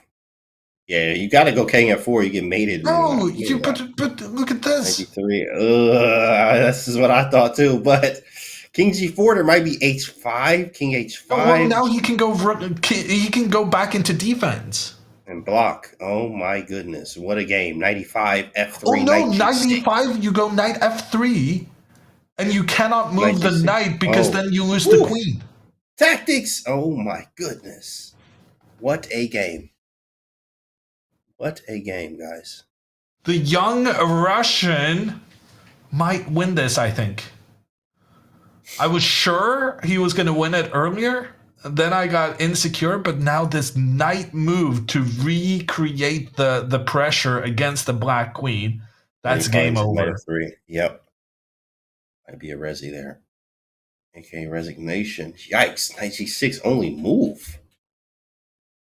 Yeah, I mean, okay, g6, queen h6, but, postponing. That is going to be a checkmate for sure. But the alternate isn't much better. Knight f3 threatens the queen. Yes, knight f3 does threaten the queen, Walsey, but queen takes g7 would be checkmate in 1 move, buddy. Honestly, good fighting from Rojas, but it's not going to be good enough. He did manage to prolong the game, but the black king is still getting checkmated. h6, queen takes, and king h8. No tricks. Queen f7 doesn't work. That's too fancy. You just win the game. Even bring the king around. Maybe you could go queen f7 and then king f4. Who cares? Right? Just win the game.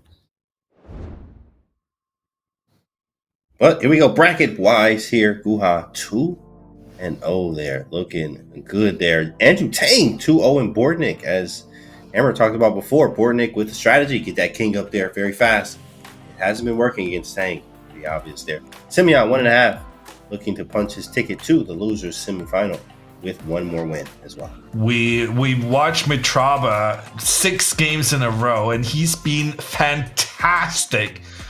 He's gonna qualify for the grand final the way he's playing, and I think this next game, let's take a look at the losers quarterfinal between Bortnik and Tang, because we're gonna have to say goodbye to one of these big name players, and right now it doesn't look like the Bortnik strategy of getting the king involved early on is not really working out for it. Not really working for him. He's going to have to make some changes. He was 2-0 actually to start out today in the quarterfinals. He was 2-0 versus Vachier and was able to win 3-0 in a way and punch his ticket. But here now, he's 1/2 a point away from actually being out of the tournament itself. But we have games starting right now. Here we go. Games are up. Wow, and Bortnik is making early threats, trying to come in with a check against the Black King. But honestly, how big of a threat is the knight coming in here? Because that's going to provoke the king moving into an area where it kind of wants to go anyway, right? I forgot. What's funny? This is a Jobava trap. So shout out to all of my Jobavians again, or Jobavians in chat. Of course, we love Jobava London, but this is a trap that he kind of fell into in a way. But it helps actually. King of the Hill. This is different. Like, you want this to happen with Black, I guess. And now knight takes. The king to come out. Yeah. Knight takes, and then there's a trick with a queen check. Take the rook, and then this is, if this was not King of the Hill, like, this would be, great for white. You can take the knight. And maybe even king takes c6 anyway, and just maybe take the knight there is first. Crazy. Yeah, maybe take the knight though. King takes knight first, and then king up. King is much closer. I feel like Black already has a slight initiative here. I think it's over. And I was making fun of Bortnik getting his king involved too soon, but now Bortnik instead moves the same piece repeatedly in the opening, and he's about to just be out of this tournament. How do you stop the king from getting into the middle? Bishop c4, but that allows queen a5 to e5 immediately. Queen f3. Oh my goodness! Yeah, this is. I mean, he got almost. It feels like mate. So fast. Bishop c4, but then that's you queen have to e5, go pawn c4, I guess. Something c4, yeah. Something c4. Pawn c4. You can even go knight to e4. Oh, that's. You're also knight to e4 potentially. Bro, knight e4 is such a sick move. Then you're threatening the bishop. Yeah, knight e4 is like a brilliant move for King of the Hill. Well, if anyone's going to find it, it's going to be Andrew Tang, right? That's such a strong move, boys. Knight e4 is an excellent move because, you need to get your king to the center here. Put that knight on e4, and if bishop takes queen, we win the game. Also threatening both bishops like crazy. That's a nice move. Yeah, it didn't work out here. Tang's still thinking about it. Here we go.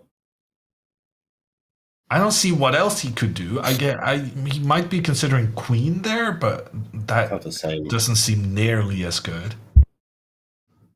Yeah, it seems like he may be considering queen e4 check. With a light trade, maybe bishop e6. Oh, he just takes. Okay, and b5. Maybe bishop b3.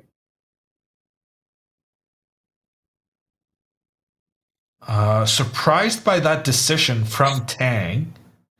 But he does have his king very close to one of the two key squares. Yeah, he's going to win this. Wow. Bishop b3. You have to move this bishop, right? But then you attack the other bishop, and the other bishop cannot move because of the king threatening to capture the knight. No, that's really strong. Bishop b3, knight g4. I guess I castle queen side and hope for the best. Knight takes and then bring the other rook to the center, and I'm just down material. You're down material, but you do have a clear path for the king to get involved as white. So if you can find some method of maybe here knight back. Oh, knight back check, and if king takes, then you castle. Castle. You prevent this. You also threaten checkmate, Mate in and you one. have the possibility of getting your king in afterwards. And then is there a mate like with bishop c5, knight a5, king b4, bishop c3, king a4, b3? I agree. It's There almost was some mate. kind of checkmate there. Yeah. Okay, that mate. knight back did happen, and the king retreated instead of taking the bishop. You say, no, it's too much going on. But also, Tang with no time. Bortnik up 25 seconds here.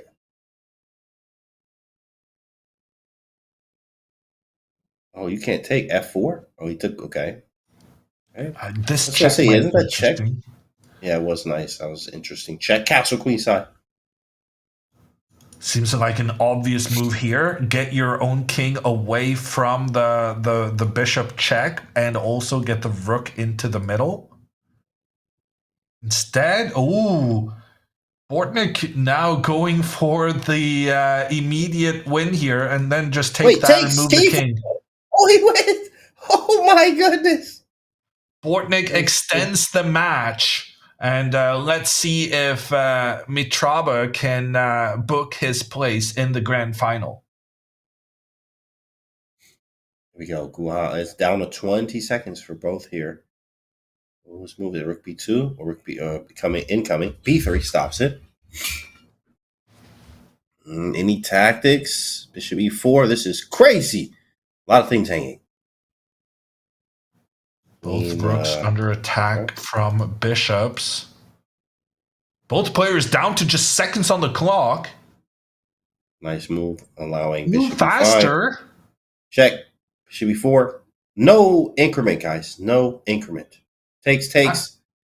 Do we have a check? We do. No light squares. I don't care about the quality of the moves anymore. You just got to move faster.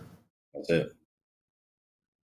They're playing at a snail's pace despite only having seconds left. Check, rook drops. Oh, the rook was dropping. Oh, queen dropped. Oh my goodness. What happened? What? Oh, he got the king into the middle. He did. He got the king in the I was center. like, they both have 2 seconds left. Why is the game over? I forgot the whole point of what we were playing. King of the hill. Mitrabha gets his king into the middle and wins 3-0. He is dominating this tournament so far, and he's in the grand final with an extra life to his name. Next up, we're going to figure out who moves into the losers semifinal. It's between Tang and Bortnik, and also between Rojas and the young Russian Simeon. Guha is the guy to beat. He is the guy to beat, tearing it up here. But we still have games left with Tang and obviously Rojas versus Simeon to take on the Tish there, who just dropped down to the loser bracket after losing to an incredible on-fire Guha there. Very, very strong stuff, boys and girls. Wow. Well, of course, between Tang and Bortnik, Bortnik was able to bounce back at least there. He has, came back from a 2-0 deficit. Will he be able to do it again here? We will see. There is games on the board. Imagine if Bortnik twice in the tournament is down by 2-0 and wins 3-2. Yeah, it's like, he's like, you know what? I just got to lose to win. That's how it is. I just got to lose and then I win. Get the jitters out. What a strategy. I don't know if it's the best strategy, but it's working for him so far. Seems to be working. Bishop c5, maybe put the queen behind it. Queen of b6. d6, develop. Normal chess. I'm so confused. White just took a black pawn. White is up a pawn for no good reason whatsoever, no? Yes, I agree. And also very strong structure, with the pawns. The pawn chain looks good. Maybe even castle queenside. I mean, or maybe just not castle at all. I can see the point of sacrificing that pawn is having the bishop pointing in towards where the white king wants to castle. But this is king of the hill, and I'm not sure white is going to be interested in castling. I think white might just be happy to keep the king in the middle, which Bortnik apparently now also realizes on his own behalf. Yeah, White's just in a very good position. Everything's developed. Pieces are great. I could go with kind of whatever with my king, as you mentioned, castle or king f2. You know, it says real man castle no matter what, says Durnam and lose in chat there. Nice. Okay. Noted, buddy. Noted. That's funny. Okay, h6, h3, little sort of waiting moves. King f2. There we go. I was looking forward to that. Nice move. Yeah, I don't like this knight out on the edge from Bortnik. Now, pawn to f4 and pawn to e5 is coming up. Ooh, but Bortnik tries to stop that pawn to f4 idea. Now he's got to be concerned about pawn to g4 instead. White is going to want to challenge this black pawn that just pushed forward, but you also want to prevent that pawn from pushing further on, which is why I think pawn to g4 is the move for Mr. Tang now. Yeah, g4 is really strong. And it does allow knight f4, so I can't walk my king up too much more anymore. But I mean, I can just snatch the pawn. Like, you're giving up another pawn there, which I will take. h4 instead. Nice. Ooh, he does allow the... wait, what? What? That's hanging. What? Bortnik puts his knight on a square that's protected. He wants king e5. Oh my goodness. That's brilliant. That was brilliant. Nice c6. And now queen trade. Now you also get the queen trade. Always go for the queen trade when your king is closer. Ooh, but then pawn to e5. You try to sacrifice the pawn so that your opponent has to put a pawn where they want to put their king. Very strong. But then he can resack it back like before. No, but he can't because the knight is still protecting that square. That's true. Rook takes, so you can't resack it. You have to take the knight first. Rook takes, and then the knight comes in to check the king, forcing the king back. I think Tang is winning this, but look at the time. Oh, yeah, 30 seconds there. Okay. Sure, sometime. Andrew Tang is known as a speed phenomenon, but we haven't really seen that on display this tournament. He's been low on time in every game of every match. Yeah, he has been. It was just crazy how the faster guy, low on time, but he's like, I got my speed skills to help me and save me when that time comes. By the way, lots of pieces coming off the board here, lots of trades. Knight hanging, there's a rook hanging. He takes the knight. And now just knight here, mate. Andrew Tang is up by a whole bishop. Oh, yeah, he is. Whole piece.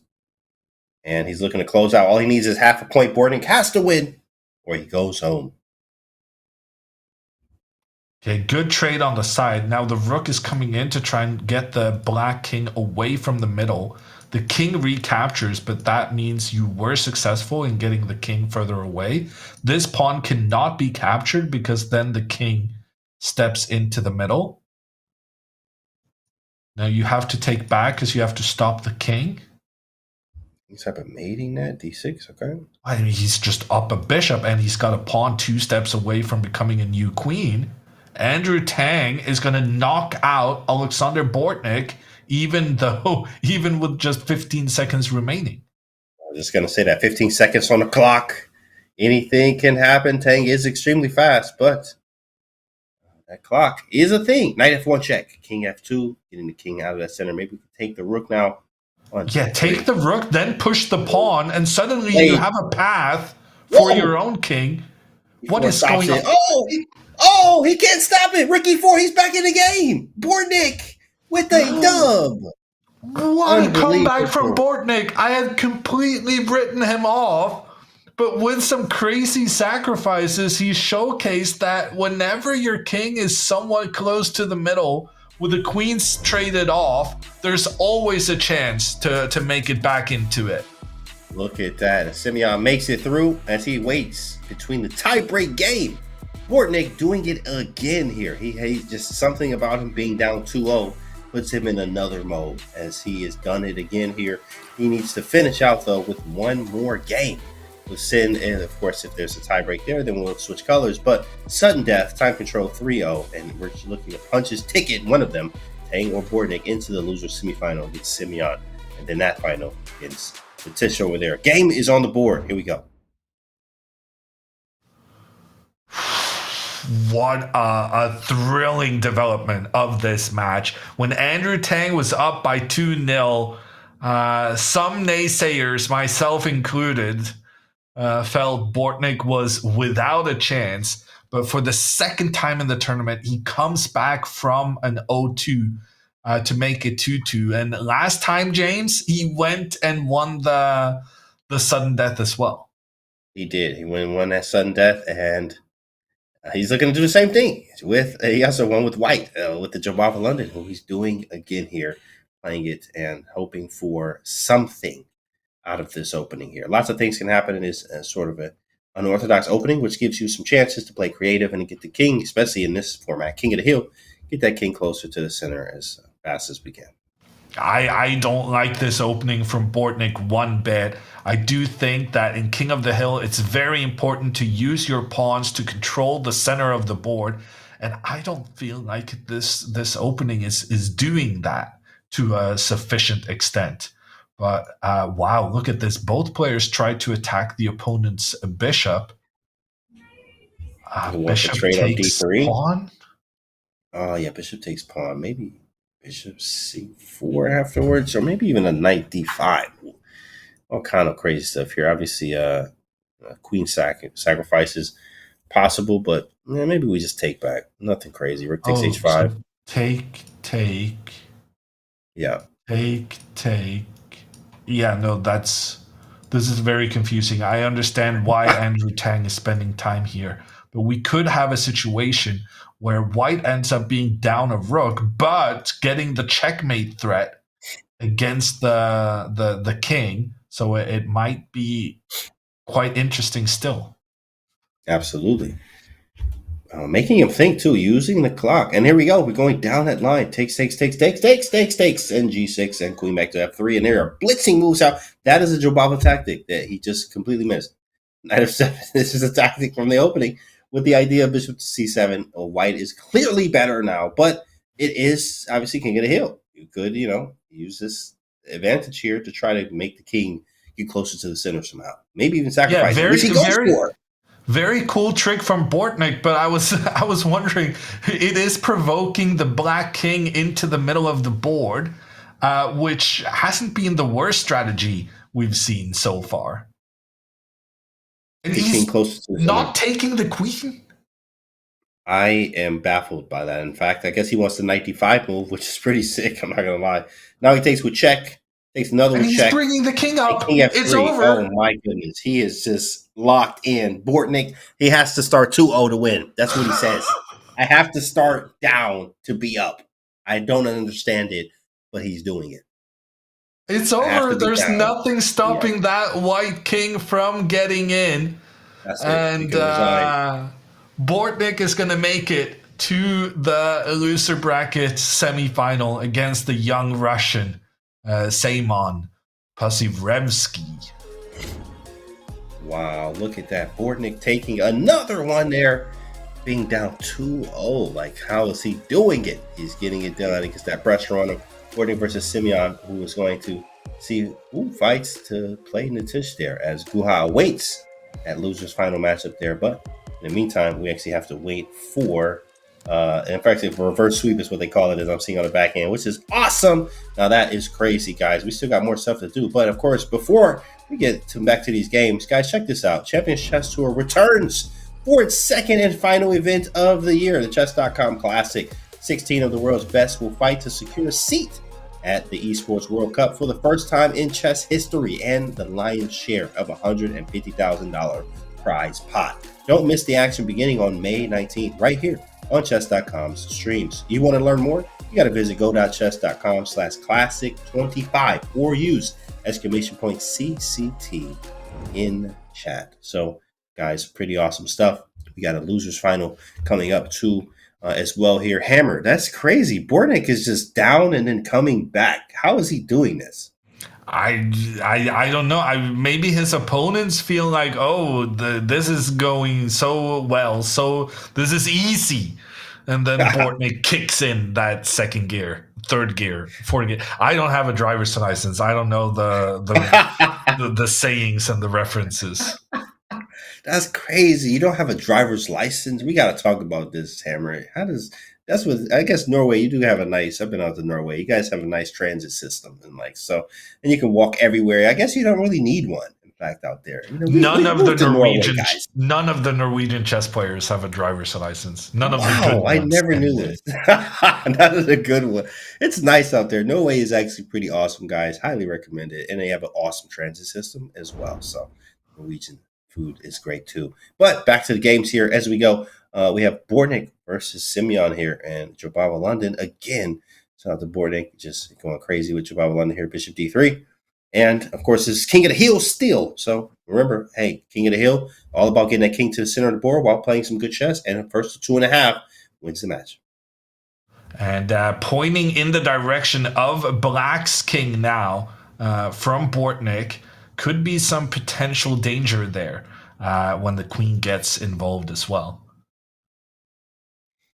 Yeah, this one I didn't like too much from white side. It was kind of annoying. I think you still can go Queen H5, take, G6, Queen H6. Maybe not. This is too much.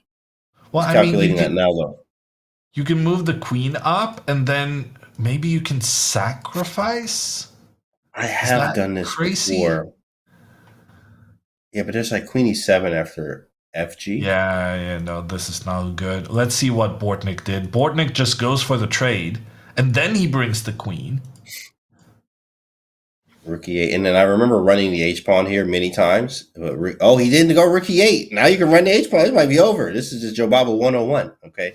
This is in page 347 of the Jobava book. So, yeah, you are already in some trouble here. You had to go Rook E8 to allow Bishop F8 to come back around. So now I think you still could play Rook E8. He didn't go for it. Takes. H5 is coming. Yeah, very, very dangerous stuff going on right now. Bortnik considering whether to bring the queen back or use the pawn. Taking with the pawn has the advantage of giving a clear path for the king to the center-ish.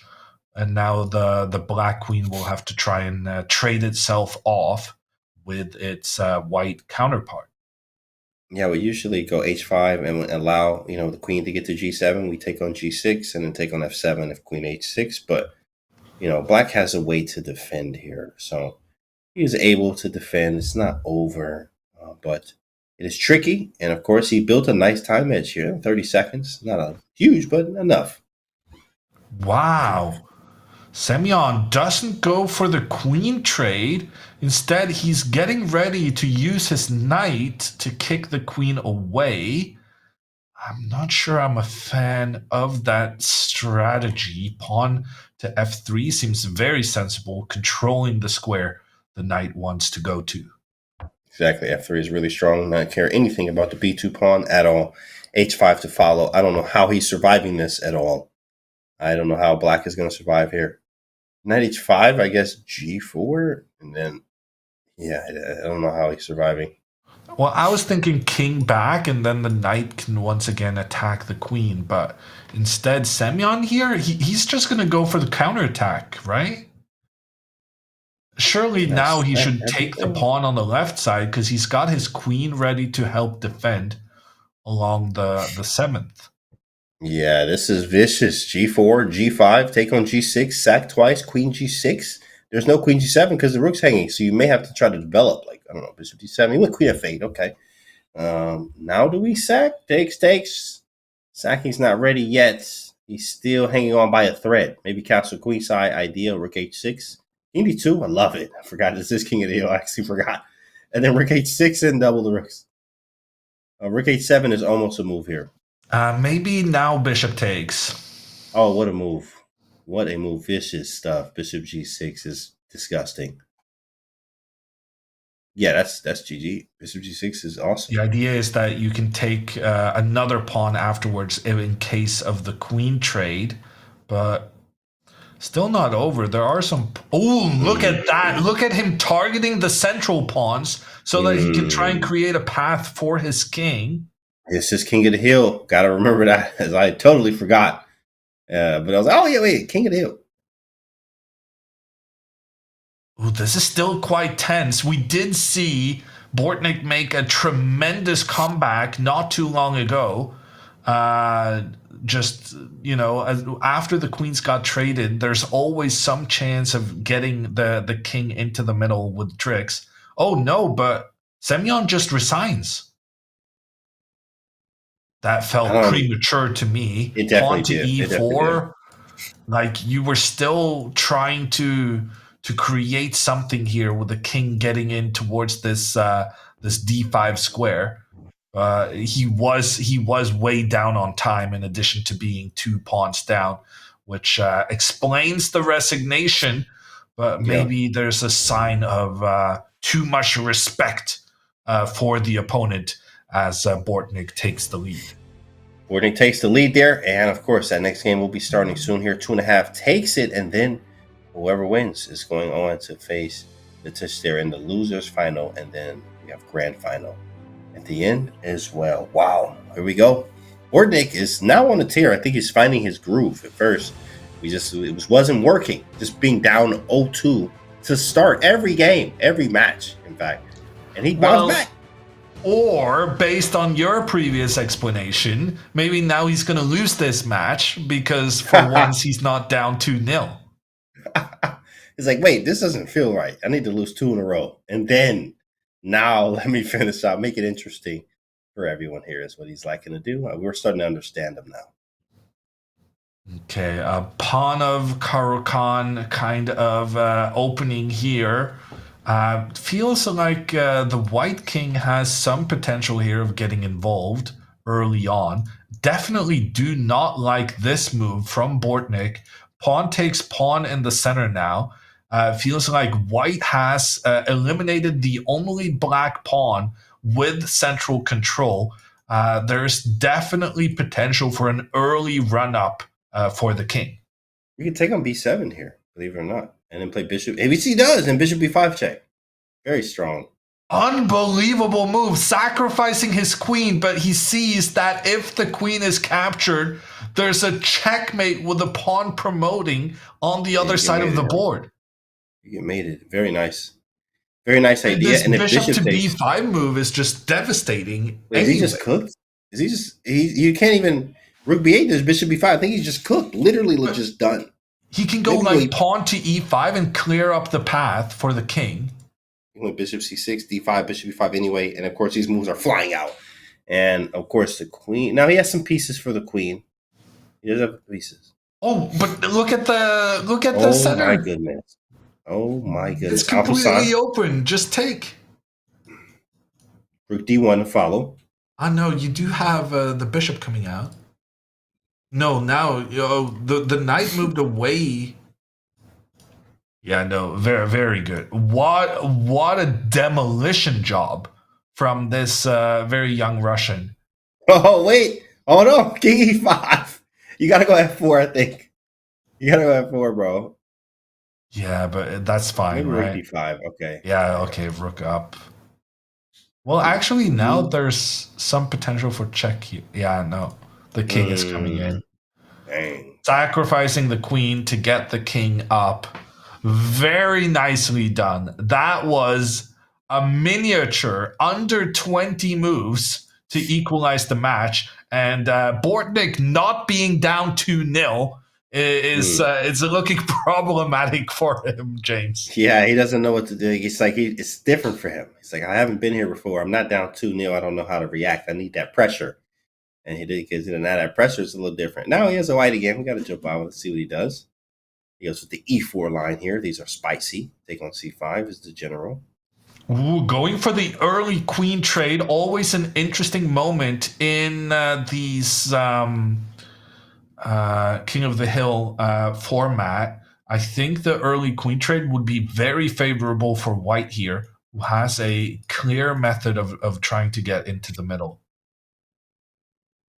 Yes, this is very nice for white as we can get that king to the center. But queen a5 now, maybe castle queenside with having some pressure on the d file is Bortnik's intention. Knight c6, e5 is coming. E5 is going to be a very good move to Oh, here's that king. control important central squares. There is a fork with the knight attacking both the rook and the king, but basically you don't have time to capture a rook if it allows the black king to move into the middle in return. Now pawn to e3 is potentially a trick. Oh, nice. Knight e4 to follow. If you're not careful, knight c7. Oh, I don't like this check. I do not like allowing this king to move up. Simeon's got a great chance here. Amazing attack, forcing the white king back. And now in reverse. Yikes. I don't know how, but it feels to me that this king is going to win the game. I like e3 followed by e4 to clear up this square for the king. Oh, that's a very excellent plan there to clear that up. Also, the d5 square will be on pre as well, if not careful. King e6 with the dual mate threat, or king of the heel threat. King e5 or king d5. Threatening the knight. Knight moves away. You could also give a check. King e2 and bishop g4, f3. Yeah, it doesn't seem like a good move. He returns. Potential draw back and forth, but Simeon is going for more. He understands that his position is good. With this rook move, he's controlling the c4 square, which means no more bishop to c4. Bishop back, that's a terrible move. Terrible move. You can never take the rook because then the pawn recaptures and that clears up a square. Oh, maybe actually it might be a good move, James, because he's preventing the black pawn from sacrificing itself. So now black has two pawns standing in the way of where the king wants to go. There's a mate in two, knight c2 and rook d1. Bishop g4 is a vicious move. Very scary. Knight c2 and rook d1 to follow here, guys. Mate in two on the board there. He has to stop this. Nicely spotted. Bishop e2. Or, oh, this is scary. Maybe bishop e2. Maybe you're okay. Yeah, but then knight here. This feels like it's over. Black is down a rook, but all his pieces are participating in the game, and the king is so close to just being in that center. f3, knight d3 on the board. As we talked about before, do we move the king or do we take the knight?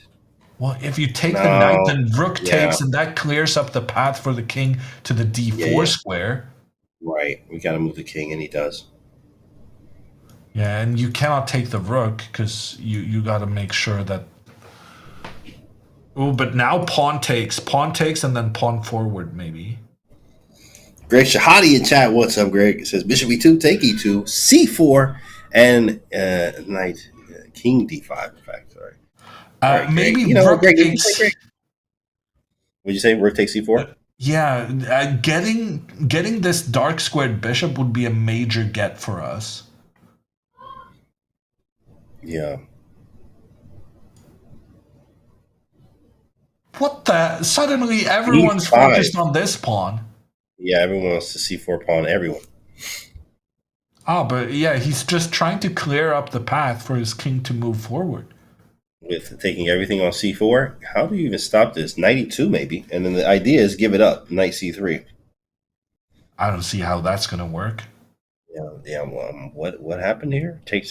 How do you stop? Have to go rook c, knight c7. Oh, play. There it is. Correct. Knight e8. Strangely enough, he takes. That was very strange by Simeon. He covers all the squares. Oh my goodness. He gave away so many pieces there. That was completely unnecessary. He might still win it, though. Because look at this. The bishop and pawns and the knight, they're creating very dangerous threats against the white king. You're going to need to move the rook. I have knight f4, actually, now. Oh, knight f4. I forgot about that. And then for now, but that's a good move. Knight f7 is coming. King's coming Yeah. in. Can you stop it? Knight. Nope. Oh, that's it. It's Oh no, over. yes, yeah, it's over. Wow. What a game.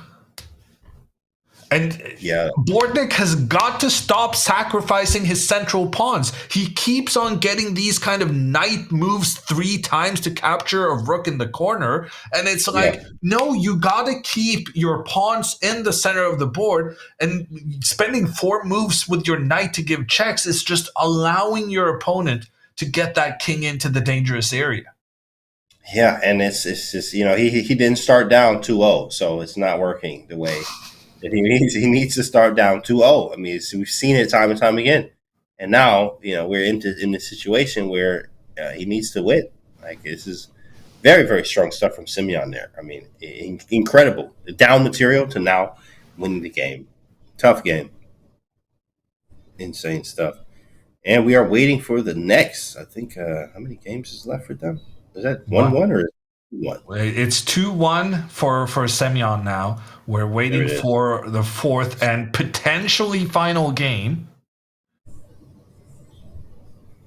Back to the Banco. Yeah, Bortnik keeps playing this early pawn sacrifice thing.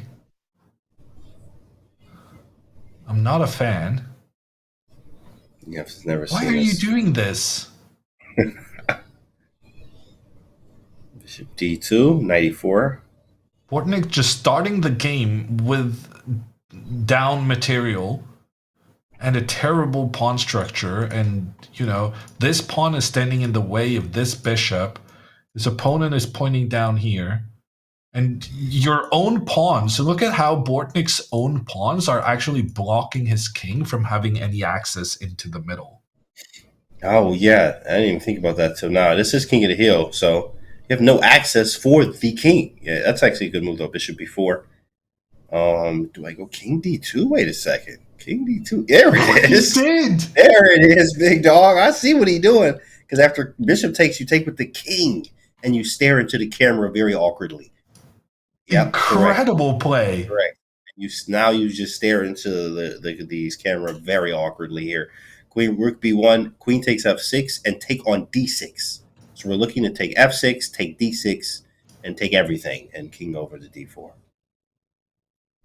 Bortnik surely needs to move the king up, right? Yes, king E7 seems correct. And then what? Right, exactly. I mean, White's king is in legitimate danger right now.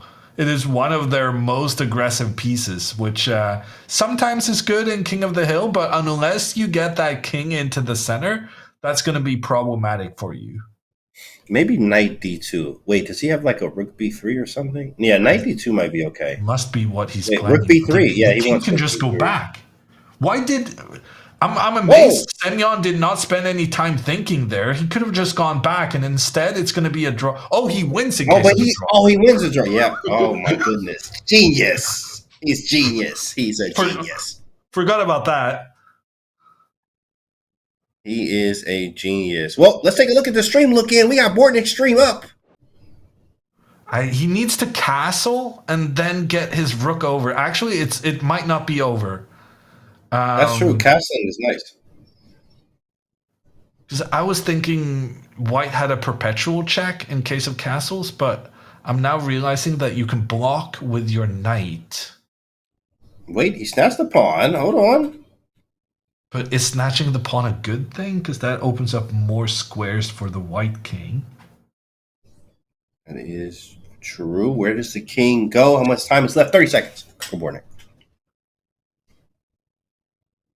And now the queen's placement is a bit annoying. Oh!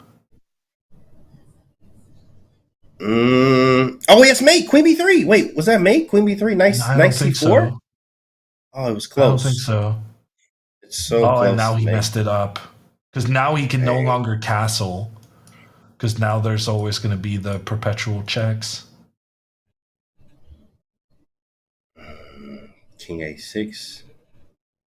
Yeah, no, he needed to keep his king here in the middle, I think.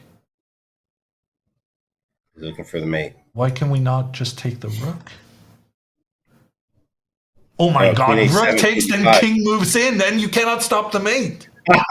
He went 95 check. What a move. 11 seconds for Bortnik. Takes. Why are you Maybe trading queens? Oh, yeah, that's got to be over. Traded the queens. King gets to the center, maybe. F4. 6 seconds for Bortnik. 4, 3. Oh my god, he made it! E4. He E4. made it! Oh, it's Oh over. my god, he equalizes with 2.5 seconds left. And my god, he Simeon blundered. had He 46 blundered. seconds. I have 2 seconds. What was that? It's 95. Whoa. I got a snake. Wow. Insane. There How he does was he do talking. That was the difference between a guy who thought his tournament was over to the guy appreciating that he now made it into the sudden death. No one knows how Bortnik does it. Only Bortnik knows how he does it. That's crazy. So far, these sudden deaths have been very successful for Bortnik. Insane, guys. Never give up, especially in King of the Hill here. But wow, what a game. And here we go. Bortnik back in his wheelhouse here. I think he's won every game, in fact, in these Jobavas. Even if the positions weren't great for him, he still found a way to make it work. Well, But he did lose that previous one, right? Where he went for the knight fork. Oh, yes. Okay, that's actually crazy. He did. So yeah. basically, it's working better for him when he's not Right. being overly aggressive at the beginning. Okay. But I'm liking Semyon's play so far because right now he has 3 pawns against White's 2 pawns in the center of the board. And just having superiority in the center, I think, is very important for King of the Hill. Yeah, it's very nice. You got the 2 pawns in the center here. Very equal. I think you got the queenside majority, kind of, like because the D pawn controls obviously the C pawn here, but there is some play, and Bortnik trying to be tricky with the rook lift here, and so wanted to create something on the king side, stopping rook C4. Nice. Ooh, I don't like that knight move. Mhm. This makes it very easy for the white rook to start targeting in towards the king. Wow, Bortnik allows the knight to move into the center, but kind of at the same time creates an opening for his king. I think that's what he says too. He immediately spots it and says, "Wait a second, I'm gonna walk this king up now. We trade. King F2. Yeah, He's giving up a rook to make this happen. Queen D4 anyway. Takes. King E3. Rook B4 A3. I think you can go Queen D4 anyway. Ooh, that's potentially very clever. I think it's a vicious move. Takes. Rook takes. King E3. Rook B4 A3. But black doesn't have to go for the trade of queens, though. And now there's some crazy stuff going on with the pawns on the edge of the board. Oh, he might be in trouble here. I mean, I would assume he's in trouble. You know, he gave away a rook. That's why. I mean, yeah, he's down material right here. He's not saying, well, maybe exactly. He's going for pushing of the other side of the board with those pawns. Oh, that's brilliant. Now pawn to A5. What black absolutely needs to prevent the white pawn from progressing to protect the knight. Oh, that was a big mistake from Simeon. Never mind. The rook moves over. This is why the rook is so valuable. That's it. That's GG. Checking King E4. You can't even stop it. And you can say, wow, you can see on his face here. Let's actually go into a stream and see the last moments here. This is over. You can just see this is a wrap. You can see on his face. Wolf would be fine. Loser bracket final. And Bortnik very frustrated with himself. He says that had he moved the knight to a different position, he would have won the game. Yeah, exactly. He said he saw all of it. He saw that, saw this, and then he said, I blundered G5, and that's tough, of course, because we all have some blunders sometimes. And It's difficult. He made it so far here. Of course, he will be rewarded with some prize money, but at the end of the day, he wanted to make it to that grand final to take on Guha there. But we still have a loser's final. Congrats to Simeon, who is now going to take on Nitas there. And then the winner of that one is going to go to the grand final. But we have some more chess coming out. We still got stuff to do. We still have a champion to crown here. So we're going to take ourselves a short break, and we'll be right back after this.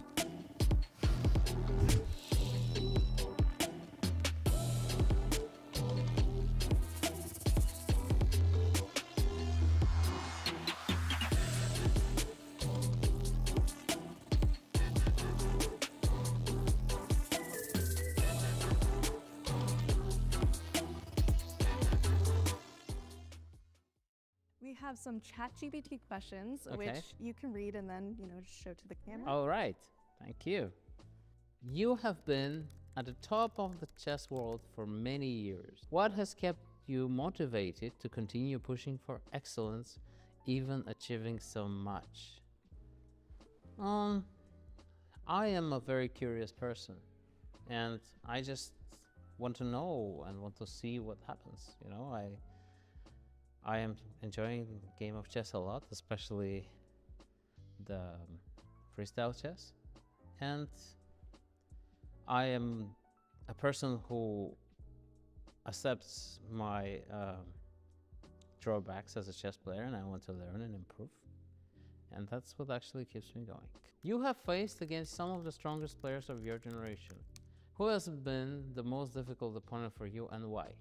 The most difficult opponent for me, I had many difficult opponents, but definitely Magnus is one of the difficult opponents because he's a fierce opponent. He's not a person who is satisfied with having like an easy game.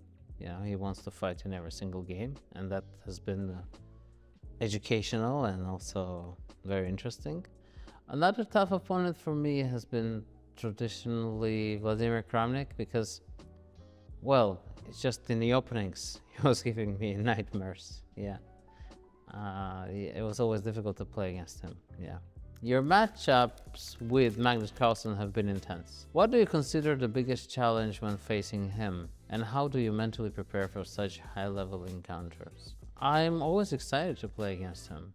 So even though, I haven't been too successful on facing him, but I've got some. I managed to win some games. I think our score in classical chess is, I think he won 18 and I won 8, or I don't know, something similar, yes. So it's pretty embarrassing, but I still want it because I enjoy challenge.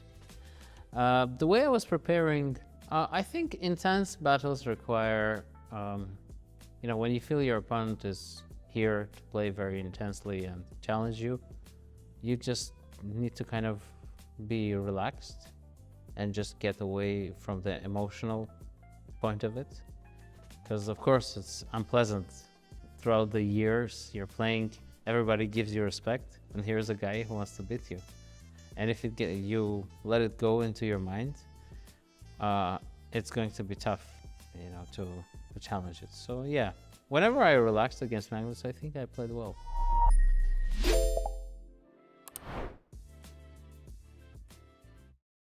This right here is how I use Chessable and why. I've been using it for a long time. I mean, if you look up here, I actually have my streak. It says 1,231 days, right? You're gonna forget a lot of the things that are in the book. Chessable came around. When I got on Chessable, it's literally, I was already doing that. So this is now a game changer because I can do it faster. It's online, it's in front of me. All of my books are here.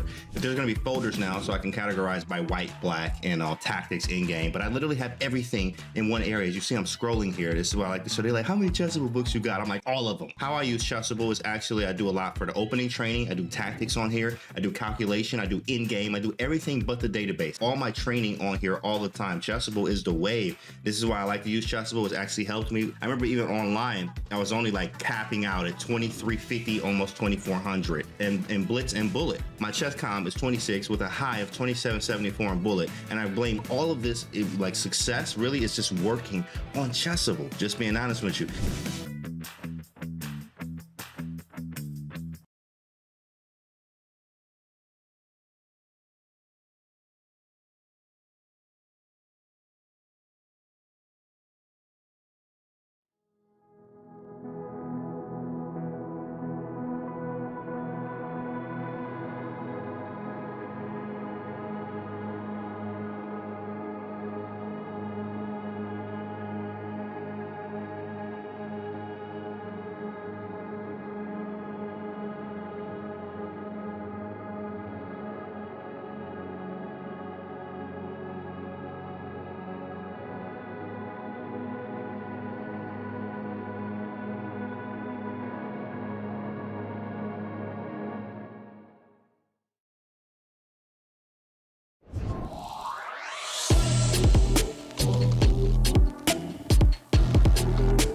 We are back.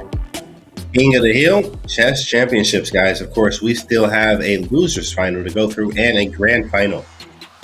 Of course, as there's still some chess to be played, guys. Obviously, there's a lot going on. I'm FIDE Master James Kennedy III here with Grandmaster Jan Ludwig Hammer. Hammer, we've had so much exciting chess today with King of the Hill in this variant, and of course, we're getting close to the end with this losers final and the grand final.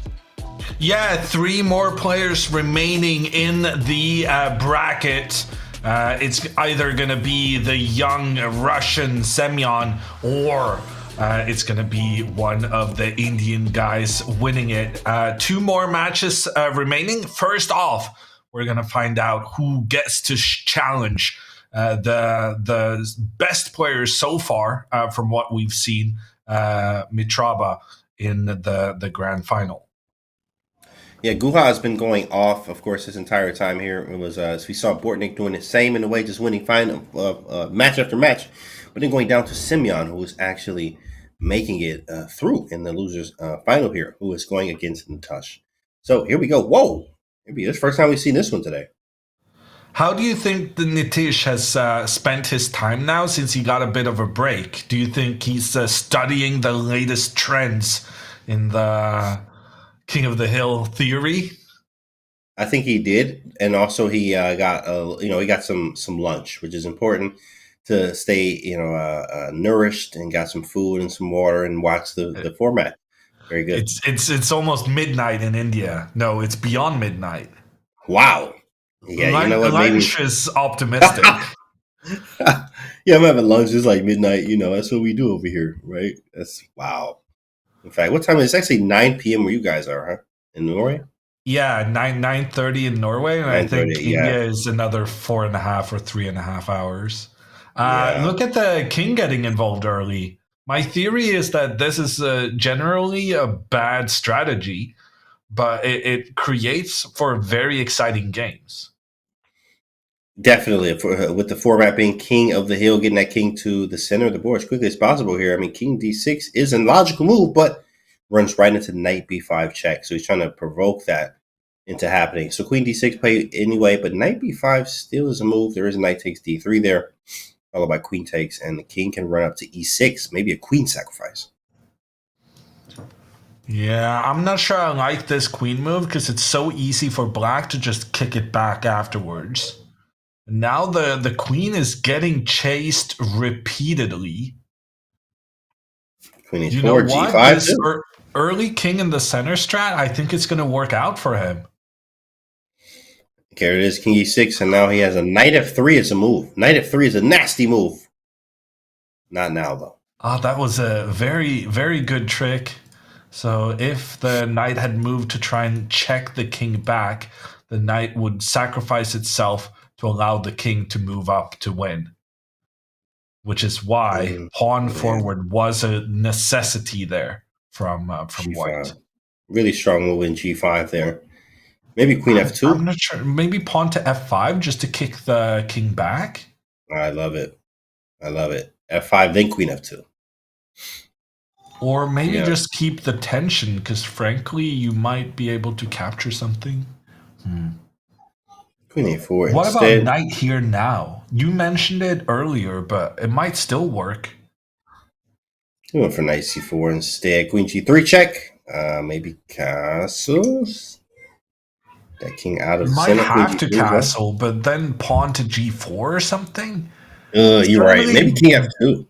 Black is just winning this game, but king f2, then the queen moves in, exploiting the pin. Oh, vicious. Yeah, that's kind of ugly there. Your limited options. Suddenly, black is just winning through the fantastic control of the dark squares. It doesn't even matter that it's king of the hill. It's just, good chess. What? Right? Oh my goodness, queen h2 was crazy. Oh my goodness, that was vicious, bro. That was great. That's the move of the day. That was crazy. Mic drop moment. I mean, I am speechless. That was fantastic. Bro, he just hit this man with the most diabolical move of King of the Hill in 2025. Queen H2 and King D6, and there's no way to stop King E5. I'm sure Natush is sitting there like, what just happened? Did I really spend all this time just to get hit like this? Okay, Wow. I'm changing my mind. Getting the king involved early. What a strat. No, that was nasty. He did it he was so fast. And he played it. He was waiting for that. He was waiting for that. I'm not gonna lie, that was vicious. That was nice. That was a beautiful move there. Simeon really came to play today. And now he's playing the same opening that gave him that win in less than 20 moves against Bortnik.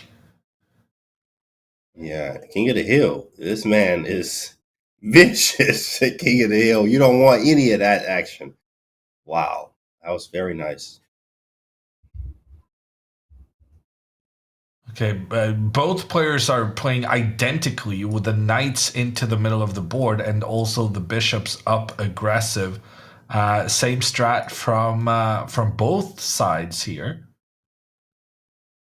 Yeah, of course. That's always annoying when they copy Queen E7 too. We gonna get Queen E7? Nope. Okay, first deviation. Now we have some. It's not symmetrical anymore. Yeah, I think that was a big mistake by Nitish, retreating his bishop. He needed to pile on the pressure. Now instead, it's White who has the initiative here. And I think White has the psychological initiative too of what just happened in that last game. You have to recover from that. Like getting hit with something like that where you didn't even see it coming is like, oh man, now you have to regroup, recalibrate, and think about everything you just did to get back into this game. That was nice from Simeon. Okay, this is still like a normal chess game. The knight is well positioned because it cannot be attacked by any pawns. This is just regular chess right now, James. Right. Kings are safe, not looking to run into the center anytime soon, and even hard to get anything into the center. I mean, everything's locked down. You have to get the king to E5, either king, but that's really hard to do, and it can be stopped quite easily.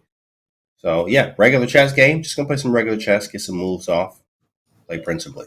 Yeah, B3. There's some pressure here in towards the center of the board. I think black is about to win a pawn. The pawn on d4 is actually quite problematic to keep defended. He goes b4, allowing bishop takes d3, takes, and queen takes b4.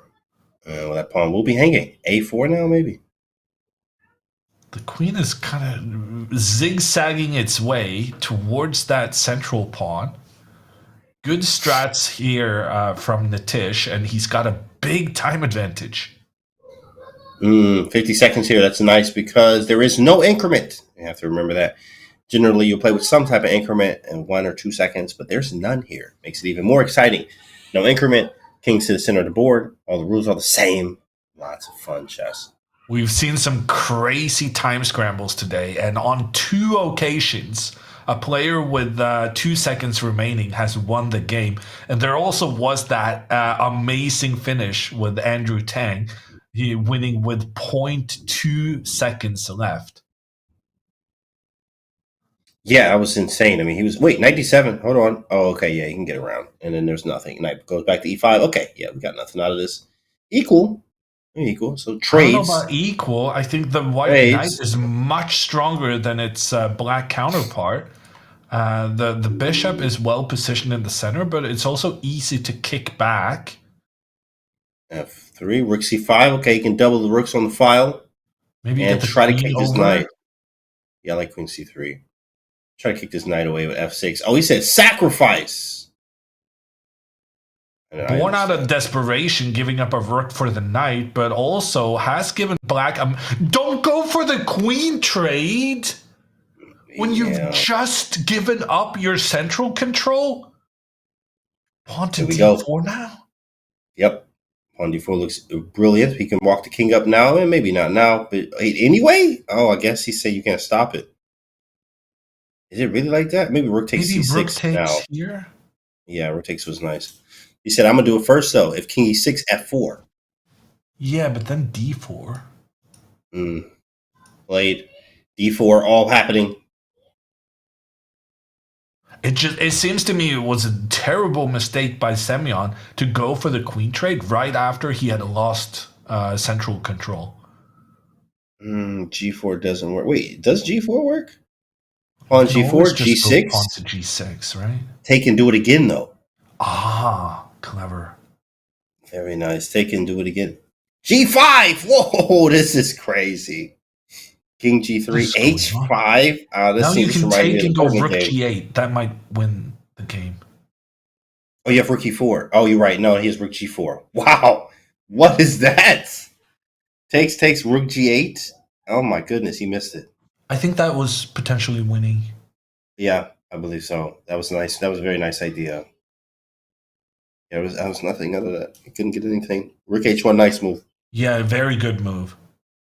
Yeah, basically you're forcing the black king to step back, which means the king is further away from becoming coming into the center, and he just managed to capture both a pawn and the bishop there. The problem is both players are less than 10 seconds on the clock, and we've seen some big mistakes happen in similar situations. That's it. But he got the Oh, king into the middle. very Nice. nice. 2-0. Wow. Simeon looks like he's a half a point away to going to face Guha in the grand final. Wow. 2-0 Natish there. Dang. But that was a closely fought battle. I feel like Nitish was quite close to getting something there, and it feels to me we're learning more about this variant as time goes by. And to me, it's the players are not spending enough time when deciding to trade queens. I think that's one of my big takeaways. That's good. That's some real chess too as well. That's actually nice. As we mentioned, King of the Hill is very similar to regular chess, normal chess. As of course, all the rules are the same, but you know that king thing. You trade when you trade the queens off. You have to just be not be sure, but be more cautious, of course, because that king can get to the center rig quite quickly. That's what it's about. Okay, Okay, Nitish needs to win 2 in a row just to get sudden death. This is firmly in Semyon's hands right now. that is correct, and he wants to face Guha here. He's a half a point away. He's trying his absolute best here to play what he can. Knight G5, nice move, hit the bishop, and then maybe I don't know F4, knight F3. Knight's coming back around to H3.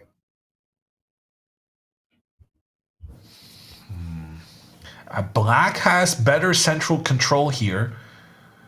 I really think you should prioritize having more pawns in the middle than your opponent. Here, black has a pawn on the E file while white has a pawn on the B file. I definitely prefer black with that central control. Same. The bishops are, opposite color bishops, but black does have this nice central control. And that break of e5, which could be quite annoying at some point. My bishop on f7, not the greatest, but again, I do have some central control. In Pawn to e5, yeah, G5 maybe five, here, I that's strong. think. That's really Just strong. kick the knight back and just gradually expand your territory and also get the king closer to the center. Yeah, he did play that, and then he got the bishop in a good position, and now the king is coming closer as well. There Perfect it play is. there from Semyon. He's Couldn't have playing done out it of his better myself. mind. Playing out of his mind here. But a lot of tension here. But okay, he's like, yeah, we can take a draw. He'd probably offer a draw. You want a draw?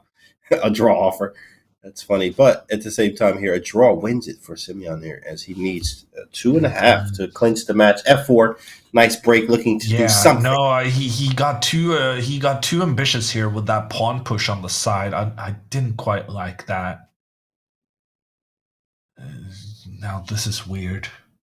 It's getting dicey. And knight h3 is quite weird, but maybe he wants to put a rook on the f file next.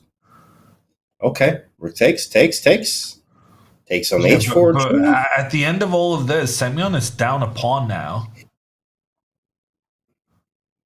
That's a good move. e5 finally broke with the right piece. Queen g5 incoming. Be careful. He just Wow. moved the king into the middle. No fear.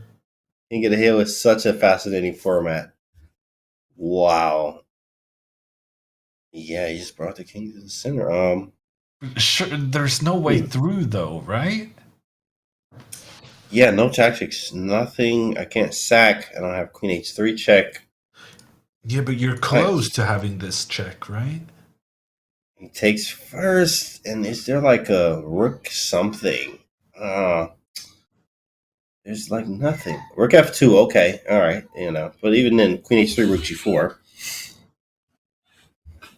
Rook g4 first. Yeah, but now there's a check here as well. Maybe queen g6 there. Queen d3. Idea is queen f5. Mate in 1. Yeah, but then queen trade. He trade. Just invited the black queen to improve its position, and he can't go for the queen trade because of the king in the center. And there's going to be some pawn to d4. It's over. It's over. Oh, Simeon he can't stop comes it. in for the queen trade, and if you avoid the queen trade, the pawn pushes forward to open up for the king. Yeah, there's literally nothing you can do. No tricks. Rook f7 doesn't work. Trying to set up a mate. Even then, yeah, you can go d4 there. Yikes. No, but then queen c4 is checkmate. Ooh. Here, rook. So rook e1. Rook f7 was an interesting attempt. But this is just not going to work, is it? Just trade the queens and pawn push? Yeah. Why is Simeon even thinking? 40 seconds. Knight takes. Bishop is I'm so hanging. Confused. Why isn't he just going for the... Take and push. Take, push. Take, push. What? I was like, yo, did I lag or something? He like, what is this? Take and push. Well, here we go. He may be panicking, but I think he's still okay. I think so too. Take. We can take with the pawn. There it is. Take with the pawn, but now you're getting blocked. Yeah, you're going to have to push both the pawns. E3, then E4. Oh, this is a choke of epic proportion. Now bishop block. Bishop back, and then there's no way. No! What? Push! Oh, he blew the game. Push that pawn. Yeah, he blew it. Bishop E3 was brilliant. I mean, this was an epic choke, James. It was a choke from both players. Yeah, 5 seconds here from the test. Simeon was easily winning. He blundered it away, and then his opponent didn't punish him. He gave it back to him. Wow, unbelievable. But at the same time here, Simeon got it done. Guys, that was crazy. That was insane. I mean, I'm not even going to lie here. But, well, at the end of the day, we have ourselves a grand final. Finally, there it is. Simeon, of course, a FIDE master, actually lowest title in the field, actually making it to the grand final versus Guha here, or Guha, who actually, had a Guha over time, making it all the way through, like crushing everyone. I think he 3-0 everybody. If you see, guys, he 3-0'd everyone. So he's looking to do the same thing with Simeon. No one has beaten him yet. Simeon is looking to do that now as well, bro. That is crazy. But James, it's worth noting, Simeon, he lost in the first round 3-0 to Nitish, and then he's managed to navigate his way through that final that losers bracket, and he comes into the losers bracket final beating the guy he lost 3-0 to earlier by 3-0 himself. So he's getting more powerful as the tournament progresses. You can feel the power. He's getting very strong here as the power is increasing, as he's going to need all the power he can get to face an undefeated Guha here. Grandmaster Guha of India, who's extremely strong, as you know, guys. He's 3-0 literally everyone, hasn't lost a game. Now he is going to play Simeon here, who is actually on fire, but Guha, who is on fire too. So you know what happens when two players are on fire, face each other. It's going to be fireworks on the board. So time, and we're waiting for that. Final is underway. We're going to have a game coming up. In fact, actually, Big says Hammer has to bathe in champagne. So, of course, I guess that's tomorrow. In fact, for you, you have some something going on in Norway. Shout out to Norwegian Constitution Day. the 17th of May, and Okay. I dare say it's a bigger thing than 4th of July is in the US. Wow. And 4th of July is big too. So, Yeah. yeah, nice. Well, be careful, all the Norwegians and out there watching today. Have fun and happy May 17th day to you guys. That's going to be fun. And also, it's going to be fun for you guys. In fact, what is this day? What is it called? We have some time to kill here, so we're waiting around for our games to start. So, Hammer, this day tomorrow, what is it for? Is the Constitution? You said Constitution Yeah. Day. No way. Constitution Day. So it's not, our liberation from the Swedes. It's not the liberation from the Germans or anything like that. It's about when we created our own constitution while still under Swedish reign. That's nice. Basically, the Swedes were kind of busy losing the Napoleonic War. So we utilized their busyness to, or maybe they were winning then losing something with Napoleon, and they were distracted, and we started making our own constitution. Okay, that's very patriotic there. That's nice. Shout out to you guys. Norway's very nice. I've been out there a few times. So shout out to chat too as well. Let's see what you guys got on. We'll read chat a little bit. Great commentary from both Hammer and James. Thank you. Ritesh. Wow, it sounds like, wait, is that? No, I was thinking Nitesh there. Shout out to you. In chat, is normal chess mate draw? Okay, how many KC you have? Hammer. What does that mean? Okay. It is a reference to a different game, James. Different game. Gamer over here. What game is that? It's like I know you play something. I remember you used to stream something else. I forgot what that was though. I know you streamed something. It's from old school RuneScape. Oh, RuneScape. Okay. Yeah, that's nice. That's awesome. Yeah. What are your expectations for the final, James? Yeah, I'm actually looking to. That's a good one. Simeon is on fire, but Guha has. If you think about Guha, yeah, if Simeon's on fire, but Guha never lost. So what does that even mean? So I think Guha is going to take it to him. In like I think it's going to be close, but I think Guha is going to be the victor here. We had to place bets here. How do you think it affects him that he hasn't played now for over an hour? Do you lose some of that mojo, some of that rhythm in your game? There's got to be some type of science to it where, usually you'll see that when you're the one winning, you don't want to stop. And when you're the one losing, you want to take a break to stop the bleeding, as they say. So, Guha could definitely be not out of steam, but definitely not the same as when he started. But not to say that, he can't just turn it up, or maybe he just got some water, some food, whatever he got, rested a little bit, watch the games and be fresh and ready to go. Simeon, on the other hand, is the opposite, where he started slow, but now he's woken up. He's very hot. He's looking at the board correctly. He went through everyone to make it to the grand final. So this is called a grand final for a reason. It's going to be very grand and very big for us to watch. So I think Guha is a favorite, but Simeon is, I think percentage-wise, I would give it like a 55-45 to Guha here with that being said. So it all depends on these first two games to see what happens. So whoever wins first, they're going to get the momentum. And we're off with the games. And I've seen this opening repeatedly. Maybe it's some kind of everyone agrees it's the best way to play for both white and for black. And here Simeon immediately attacks the black bishop. The bishop moves. The knight now in an aggressive position, but it's not really doing anything, James. Yeah, in fact, and now after e6, everything is, white it will end up being kicked back with h6. So, is there a sacrifice on e6? No, that doesn't make any sense, So the knight will be kicked back. This is a Caro-Kann Botvinnik variation, which I'm a fan of from the white side. King e2, though. Okay, I still maintain getting the king in so early is not a good strategy, but on the other hand, it's worked very well for Simeon in some of the previous games. He threw in a little bit of Bortnik there as well, which Worked out. Bortnik was king very early, a bunch of times, and was able to win some games here. Simeon following that as well. King E7. All right. So it's a king, delayed bone clouds, Chet.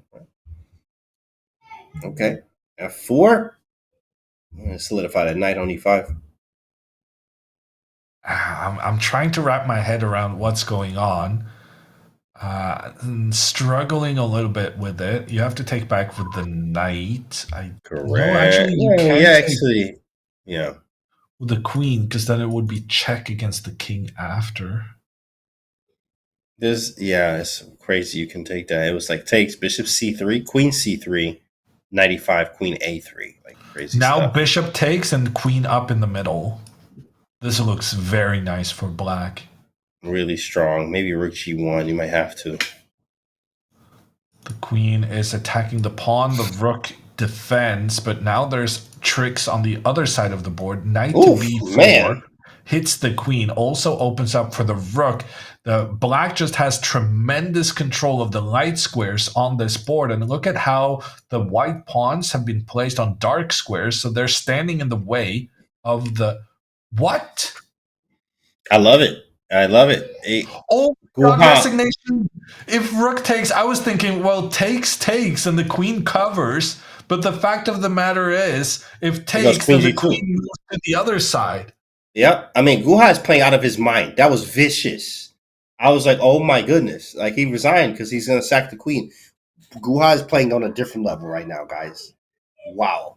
That was insane. That was a sick rook sack. Queen G2 or Queen F3, followed by King D5 and GG. Fantastic play, and frankly, not very good from Simeon, who just completely gave up all control of the light squares on the board. He is still on fire, by the way. Yeah, for sure. Not losing a game. Guha with white now. London system, apparently London is the way. Just seeing London like every game. Leon London or Jobala. Yeah, I guess now you take here to get some trades. Maybe even you take back with the king. Do you take with the king? No. Okay, he's not that crazy. But white's got a good grip on the position right now. Notice how this white bishop is controlling the b8 square, so it's very difficult for black to get a rook pointing down in the only half-open file where you want to get your rooks involved. So now do we take with the king? There it is. This is fascinating. Yeah. He sacrifices the rook. I like this idea. I think this is brilliant. Yeah. I probably should take it. If bishop takes, you don't even have to take back. You can also use the queen over here. You play b3, which I think is very logical. You don't have to take that rook. Yeah, it's appealing, but no. Ooh, but now, if you don't take the rook is coming in to attack through the center. This has been brilliant play by Simeon. And the rook comes in. C3, same idea, but I don't like this for white. Queen H4, just try and get in behind. You have to go pawn to G3. Maybe I have bishop E3 too. Now you can go here and then here and then here maybe, or you can try and sneak in through the G2 square. Yeah, I thought that sneaking in was quite annoying. A3? And it's checkmate. It's checkmate. Oh, anyway. Simeon playing. Wait, okay, we go rook C1. Oh, but queen F3. Yeah, you're just busted. Bishop D. No, you're just busted. It's over. Everywhere. You're busted everywhere. Oof, he just missed out his mate. An incredible rook sacrifice. This wasn't even King of the Hill. This was just plain good old chess. Sacrificing his rook to try and exploit his opponent's king in the center of the board. And Mitrabha, he got punished for trying to keep his king in the middle. Plays rook C1, and I guess he's running for the heels, or at least trying to, but he's not going to get very far. There's mate in 17 different ways. Wow. The primary of which is rook to B2, followed by resignation queen to F2, and then the bishop G4. And we're all Wow. tied. Grand final it is. Well, we have a reset, which is possible if Simeon wins. We will force a grand final reset. But of course, listen, it's only 1-1, 2.5 wins the match. Great job, Simeon. Still fighting. What a game. Definitely putting snack. That was nice. I see you in the chat. Yeah, that was insane. Great stuff. Next game should be starting very soon here. There it is.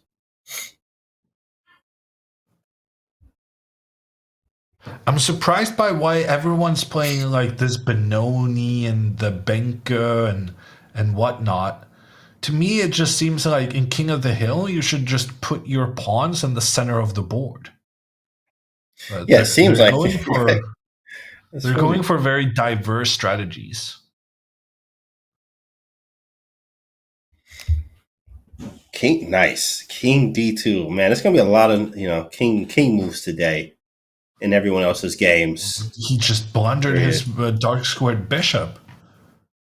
23. Black is Take. just winning now. Pawn to h5. H5. Yeah, that's vicious. That's scary. Queen. Bishop H6 anyway. This is the same that Simeon did in game one. In game one, he gave away all control of the light squares on the board. Now he's doing the exact same thing, but in an opposite way, in that he's given away all control of the dark squares. Dang, he's just taking his stuff here. He's gonna sack. He's not necessary. Castle, get my king out the center, and there's no king getting in the center for King of the Hill here at all. I mean, it's just over. The knight is coming in. There's attacks. These two white pieces on the king side are out of play. Now there's the threat of check. He just resigned. Whew, bro, miniatures. What's this? 10 moves? Maybe 12. 20 maybe, but I mean, it was not a lot. 22 moves. But the method, it was just like he gave away everything that could control the dark squares. He's just getting strategically outplayed. There we go. And here we go back to a London. Wow, half a point away. Is it just gonna be is it really this fast? I mean, Guha trying to close it out now. Half a point away. It's possible, but Simeon has something to say about that. A draw is all the Indian Grandmaster needs to really cement himself as the premier King of the Hill player. But I don't understand why he's playing so passively. He already had to use his queen as a defensive piece. Now the knight out on the edge, attacking the bishop. The bishop doesn't have that many good ways to go. And now bishop can move out and then the king recapture. Bishop d6 instead. So, all right. King e2. So funny. Like every time I see this, I'm like, what? Oh, wait. King of the Hill. Right. Guys, it is King of the Hill. Believe it or not, king gets to the center. We're good to go. Probably take with the. I think you need to take with the c pawn because otherwise you give the opponent access to this f4 square. I think this has been a terrible, terrible opening by now knight to f4. That's game over. This has been an absolutely terrible opening for Mitrabha, and I think we're about to see an equalizing game here. Black has. Oh, now Black even has an extra pawn, but also notice the control in the center. Black has amazing control of the dark squares. Potential for getting the king involved in the middle. It has to be a win for Simeon. Much better position. King runs up. Yeah, this is very good. King on f1 is definitely gross, of course, with the rooks not being connected. Can't get anything to the center either. Queen c3 on the board. Knight takes f3. There it is. That was just a free pawn. Oh, it was not just a free pawn, but look at that. The sacrifice of the knight on the edge of the board. If the knight had been captured, it would have been a checkmate on the edge with the queen coming in here. Instead, white tries to prevent the knight from getting back into the game by controlling these squares. Okay, well, what comes into d1? Can I sacrifice and Bishop, no, I can't do anything. I was trying to get bishop f3, sack on d5, get the king to e4. It's What not the? possible. Wait, the pawn's hanging? Why are you opening up in front of your own king? Oh, That because is a it's king of great the question. hill. He's like, because it's king of the hill. That's why. Oh, okay. My bad. I guess the queen could just go here and try point down on white's king. Ah, that's nice. Rook g3 should seal the deal. It looks like we're going to a tiebreaker. Well, it's possible. Anything can happen. How much time is left? Yeah, okay. There's enough time for both. Should be. I don't understand this. So, in this final, the grand final of the tournament, we've had 4 wins for black. Nobody winning with the white pieces? This is insane. What do you mean? I think they're playing poorly, if I'm honest. You Wait, shouldn't take. lose. Oh my god, that's a checkmate. What a That was checkmate. very fancy. Yeah, vicious work there. Simeon been doing some tactics, obviously. Well, here we go. We got ourselves a tiebreaker. It's not a grand final reset. Simeon winning would make this a grand final reset, but it is not that yet. It's actually just a tiebreaker. Where winner, of course, winner moves on. Well, obviously, Simeon would force a reset. Guha would win the whole thing. But Black Pieces has been crushing it. So Guha is actually a favorite here. With the Who black has pieces. the black pieces for the sudden death tiebreaker? That is the big question. And will we see another draw? In which case, they'll just have to play another game. All right, predictions, chat. What do you think? Will it be a draw? Will it be a win for Simeon? Will it be a win for Guha? I'm gonna say Semyon takes this down, James. He is playing very strong here. Well, honestly, they're both nervous. I think they're both making mistakes, but I just think when he has the initiative, I think Semyon has been tremendous, and then he's had some strategic assessment issues in the opening. But as long as he just gets out of the opening in a decent way, I think he's been great. Here we go. This could be the final game, or we have ourselves a whole nother match, the grand final reset. And Semyon, after having lost 2 white games in a row, changes it up with his opening moves. This time, he does not push his pawn forward in the center, and rather just goes for a fianchetto with that bishop pointing nicely through the middle of the board. Here we go. What are we getting? Who knows? We don't know yet, but there is something to be said about this match right here. Heavyweight matchup. Still king of the hill. 95. I like bishop e3. Okay. Queen c6. There it is. Hits the rook in the corner. I can't snatch a pawn. I don't know. Black's already looking good, but we don't know what's up yet. Knight b2 is hanging. I don't think I want to take that, though. This feels like some sort of a regular chess theory. Absolutely. And then the question is, how does that play out in King of the Hill? I mean, very soon you can start doing something like push the pawn, capture the knight, and then just run the king up. Okay, this seems Like some type of tactic there. takes. I don't like that. He's giving away. Semyon is giving away one of his central pawns, which my working theory is that the pawns in the middle are so important. You got to be very cautious about giving them away. Look at this now, pawn to e5, giving more space for the king to come in behind. Yeah, unless some drastic happens here, this does look like a Guha game, but I mean, there's tactics left. There it is. King e2. Hey, when you don't know what to do, put your king on e2. That's what they say. That's no, but now if pawn takes, he's going to move the king further up. Yep, that's exactly right. I mean, surely it cannot work. Oh my god, but it confused his opponent, and now potentially bishop takes, followed by queen takes. That's a vicious tactic, boys. And he misses it, but No, it F3. didn't. It didn't work. There were some Oh, problems with it. okay. Okay, check, check. King is in the center. King is still one step away. Oh my gosh, Takes. this king is so close, but Oh, that's he a might be big getting move. mated. Yeah, that's a nasty move. And now rook takes. It's over. Maybe Oh, queen wait, Queen takes. C4. Oh, he missed that. Yeah, that's a rough one. You can't miss that kind of thing. Meaning, if you've missed it, it could be completely over. Bishop D7 or just King F8? King F8, you get B5, I checked. assume. Oh, B5. Vicious. Beautiful. You have to give the queen up. Oh, but you can give the queen up. I I didn't can't. even Wait, think about that. takes. Yeah, you have to give the queen up. Takes, and is Check. there a. Get that king away from the d4 square while you have Oh, it under control.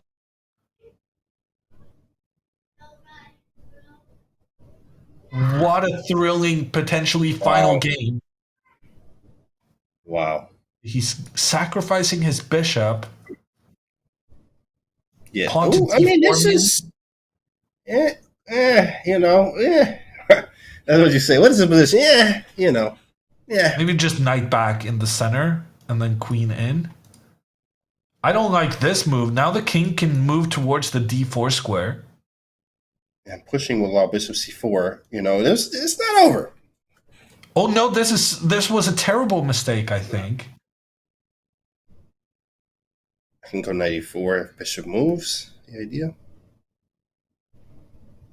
Bishop should probably place itself in front of the black pawn to prevent the That's a pawn good from move. sacrificing itself. That's a good move for sure. Knight e4 anyway. I could. There he goes. He goes for knight e4 anyway. Yeah, because now he's preventing the king's path to the center. Yeah. And he What has a time is clear that? plan with the pawn. Just push the pawn.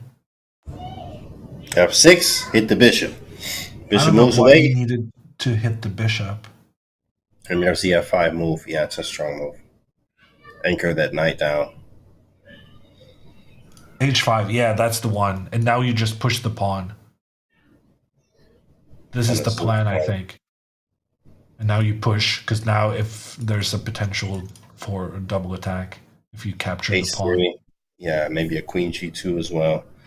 So it's a fancy way to give it up. You got to be careful with allow again king c3 to d4 after a bishop takes knight. So don't give up the definitely queen. don't give up the queen. You want to keep the queen just to make sure that there's no funny business. Mm-hmm. Now I guess queen just moves over. That's also Bishop good. f1, queen d1. Oh, you cannot take the bishop because then the king moves in. But you can go 94. check. Oh, d4 Yeah. was d4 check was winning instantly. No, I take the bishop. Queen c4 happens. Yeah, this is a resignation. Queen b1 wins on this. Oh yeah, rook b2 there. Oh my god, he allowed the king one step away from. That is kind of scary. Like, wait, oh yeah, he got two queens Checkmate. though. Oh, maiden. Congratulations, Mitrabha Guha is our champion. It was close. I mean, I was actually, I guess I was correct on the prediction here. That's nice. Hey, I was saying, you'd be close and Guha wins. Not scripted at all. No, but at the same time, Guha, earned, and also Simeon earned as well. Anyone could have won here. This could have been a grand final reset. And Simeon was absolutely an absolute beast here. As we see through the bracket, Guha made it all the way through and didn't even get into the losers bracket. Made it to the grand final, winning every single match. And then he had some stiff competition there versus Simeon, who actually made it through a few of them, but then was not able to beat Guha in the end after taking down a lot of players in the losers final there. That was absolutely amazing. Hammer, that was crazy. Yeah, no, he was the best player. The results are very clear. He wins 3-1, 3-1, 3-0. The most closely contested match was the grand final, which is how we like to see it. But he held his nerve in that decisive final game in the sudden death and wins. Very curious to see Black winning 5 games in the grand final, 5 out of 5. I think that also speaks to that the game is quite well balanced. That black is just as likely to win as white, James. Absolutely, especially in the variants here when, of course, this is king of the hill, king to the center of the board, something you're not used to seeing, and that changes literally everything. In a way, obviously normal chess, but changes a lot about it too, as well as we've seen Black won all games there in the grand final. Pretty crazy stuff. In the meantime, guys, we're going to have an interview with Grandmaster Mitrabha Guha right after this break, so don't go anywhere.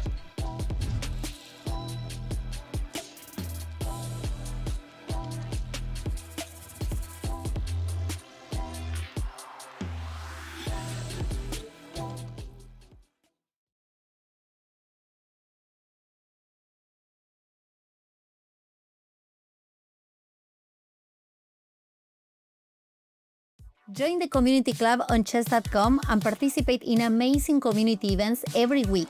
On Mondays, challenge yourself with incredible openings in Opening Roulette. Don't miss on Title Tuesday every week right after Title Tuesday.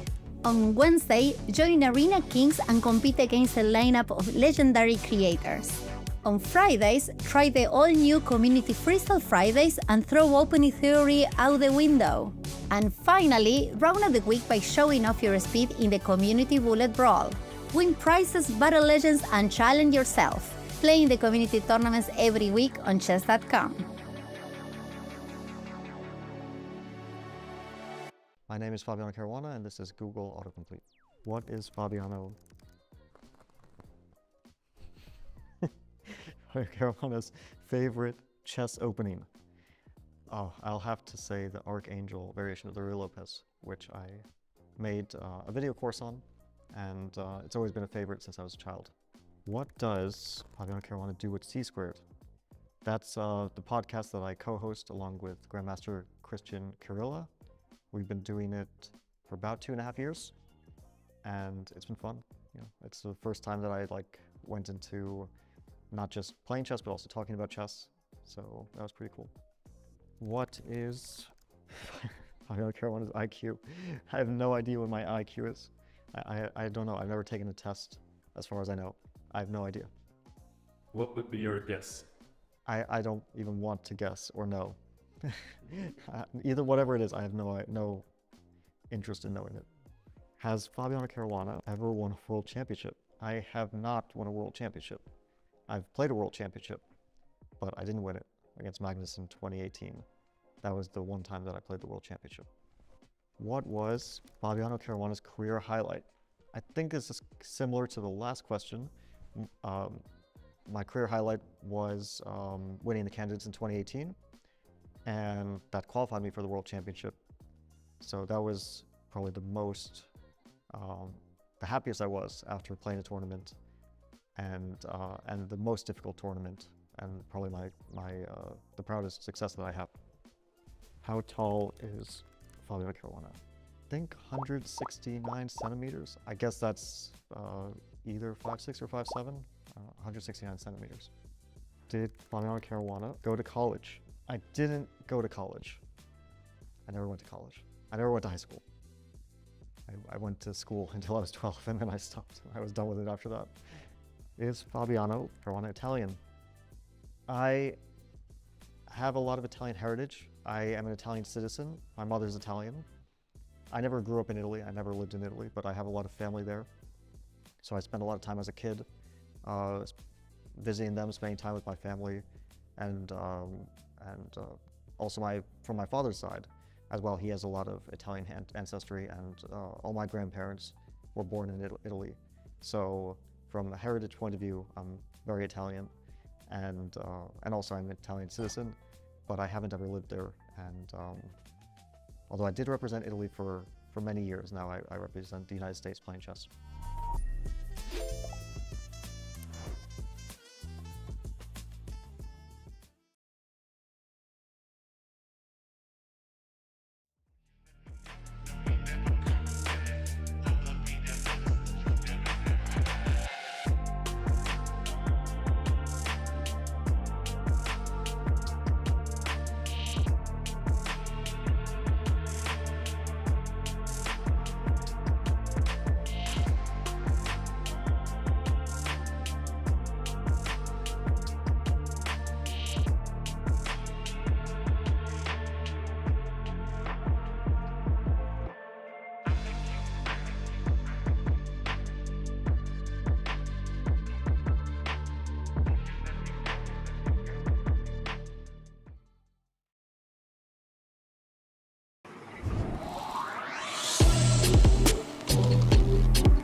And here we go with our champion, Grandmaster Mitrabha Guha.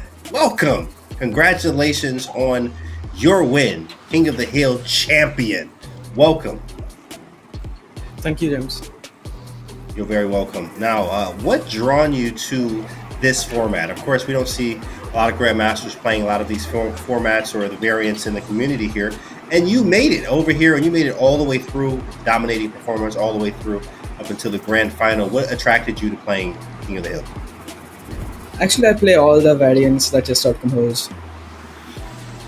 So this is okay. I played them all. But this is the, I think, second time I qualified.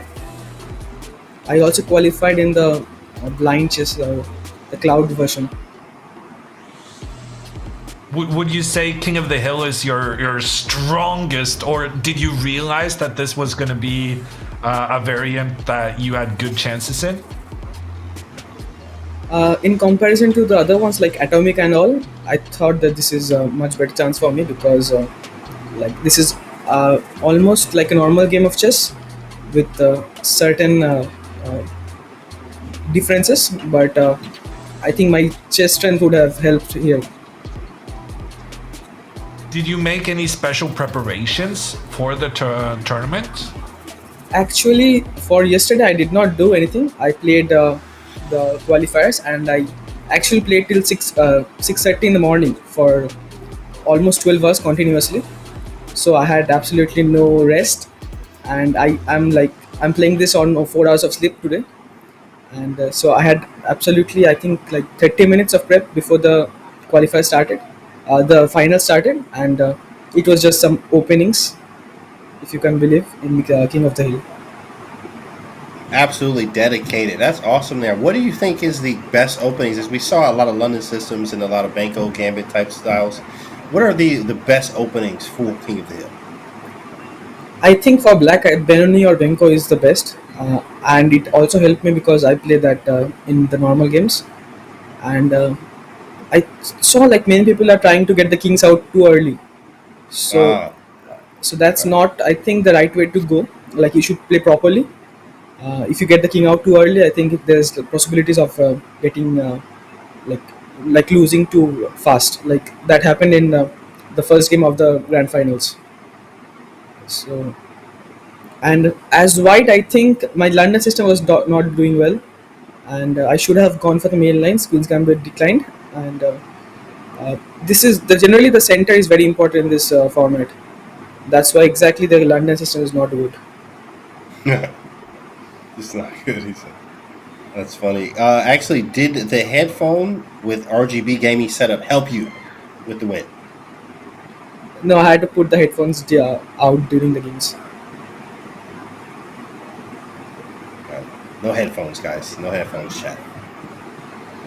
Not during gameplay, anyway. Very strict anti-cheating rules. Who do you feel like posed the biggest problems for you during the tournament?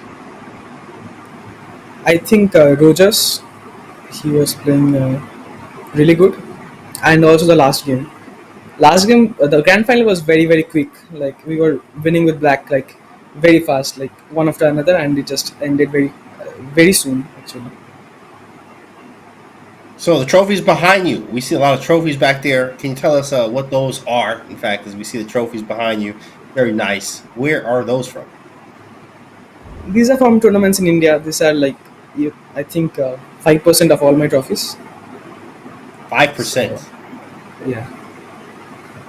Very nice, man. That's awesome. Well, congratulations to you, Mitrabha Guha. Thank you so much for being here. You've been a pleasure to watch. And, of course, congratulations on your win of King of the Hill. You are champion. We'll see you next time. Thank you. Get some well-deserved rest. Yes, yes, sir. Get some well-deserved rest. All right, guys. Well, of course, all of you, everyone else, we're going to see you guys Monday for CCT. Of course, so obviously be there for that as well. We're signing off for the day. Thanks for everyone being here, and we'll see you guys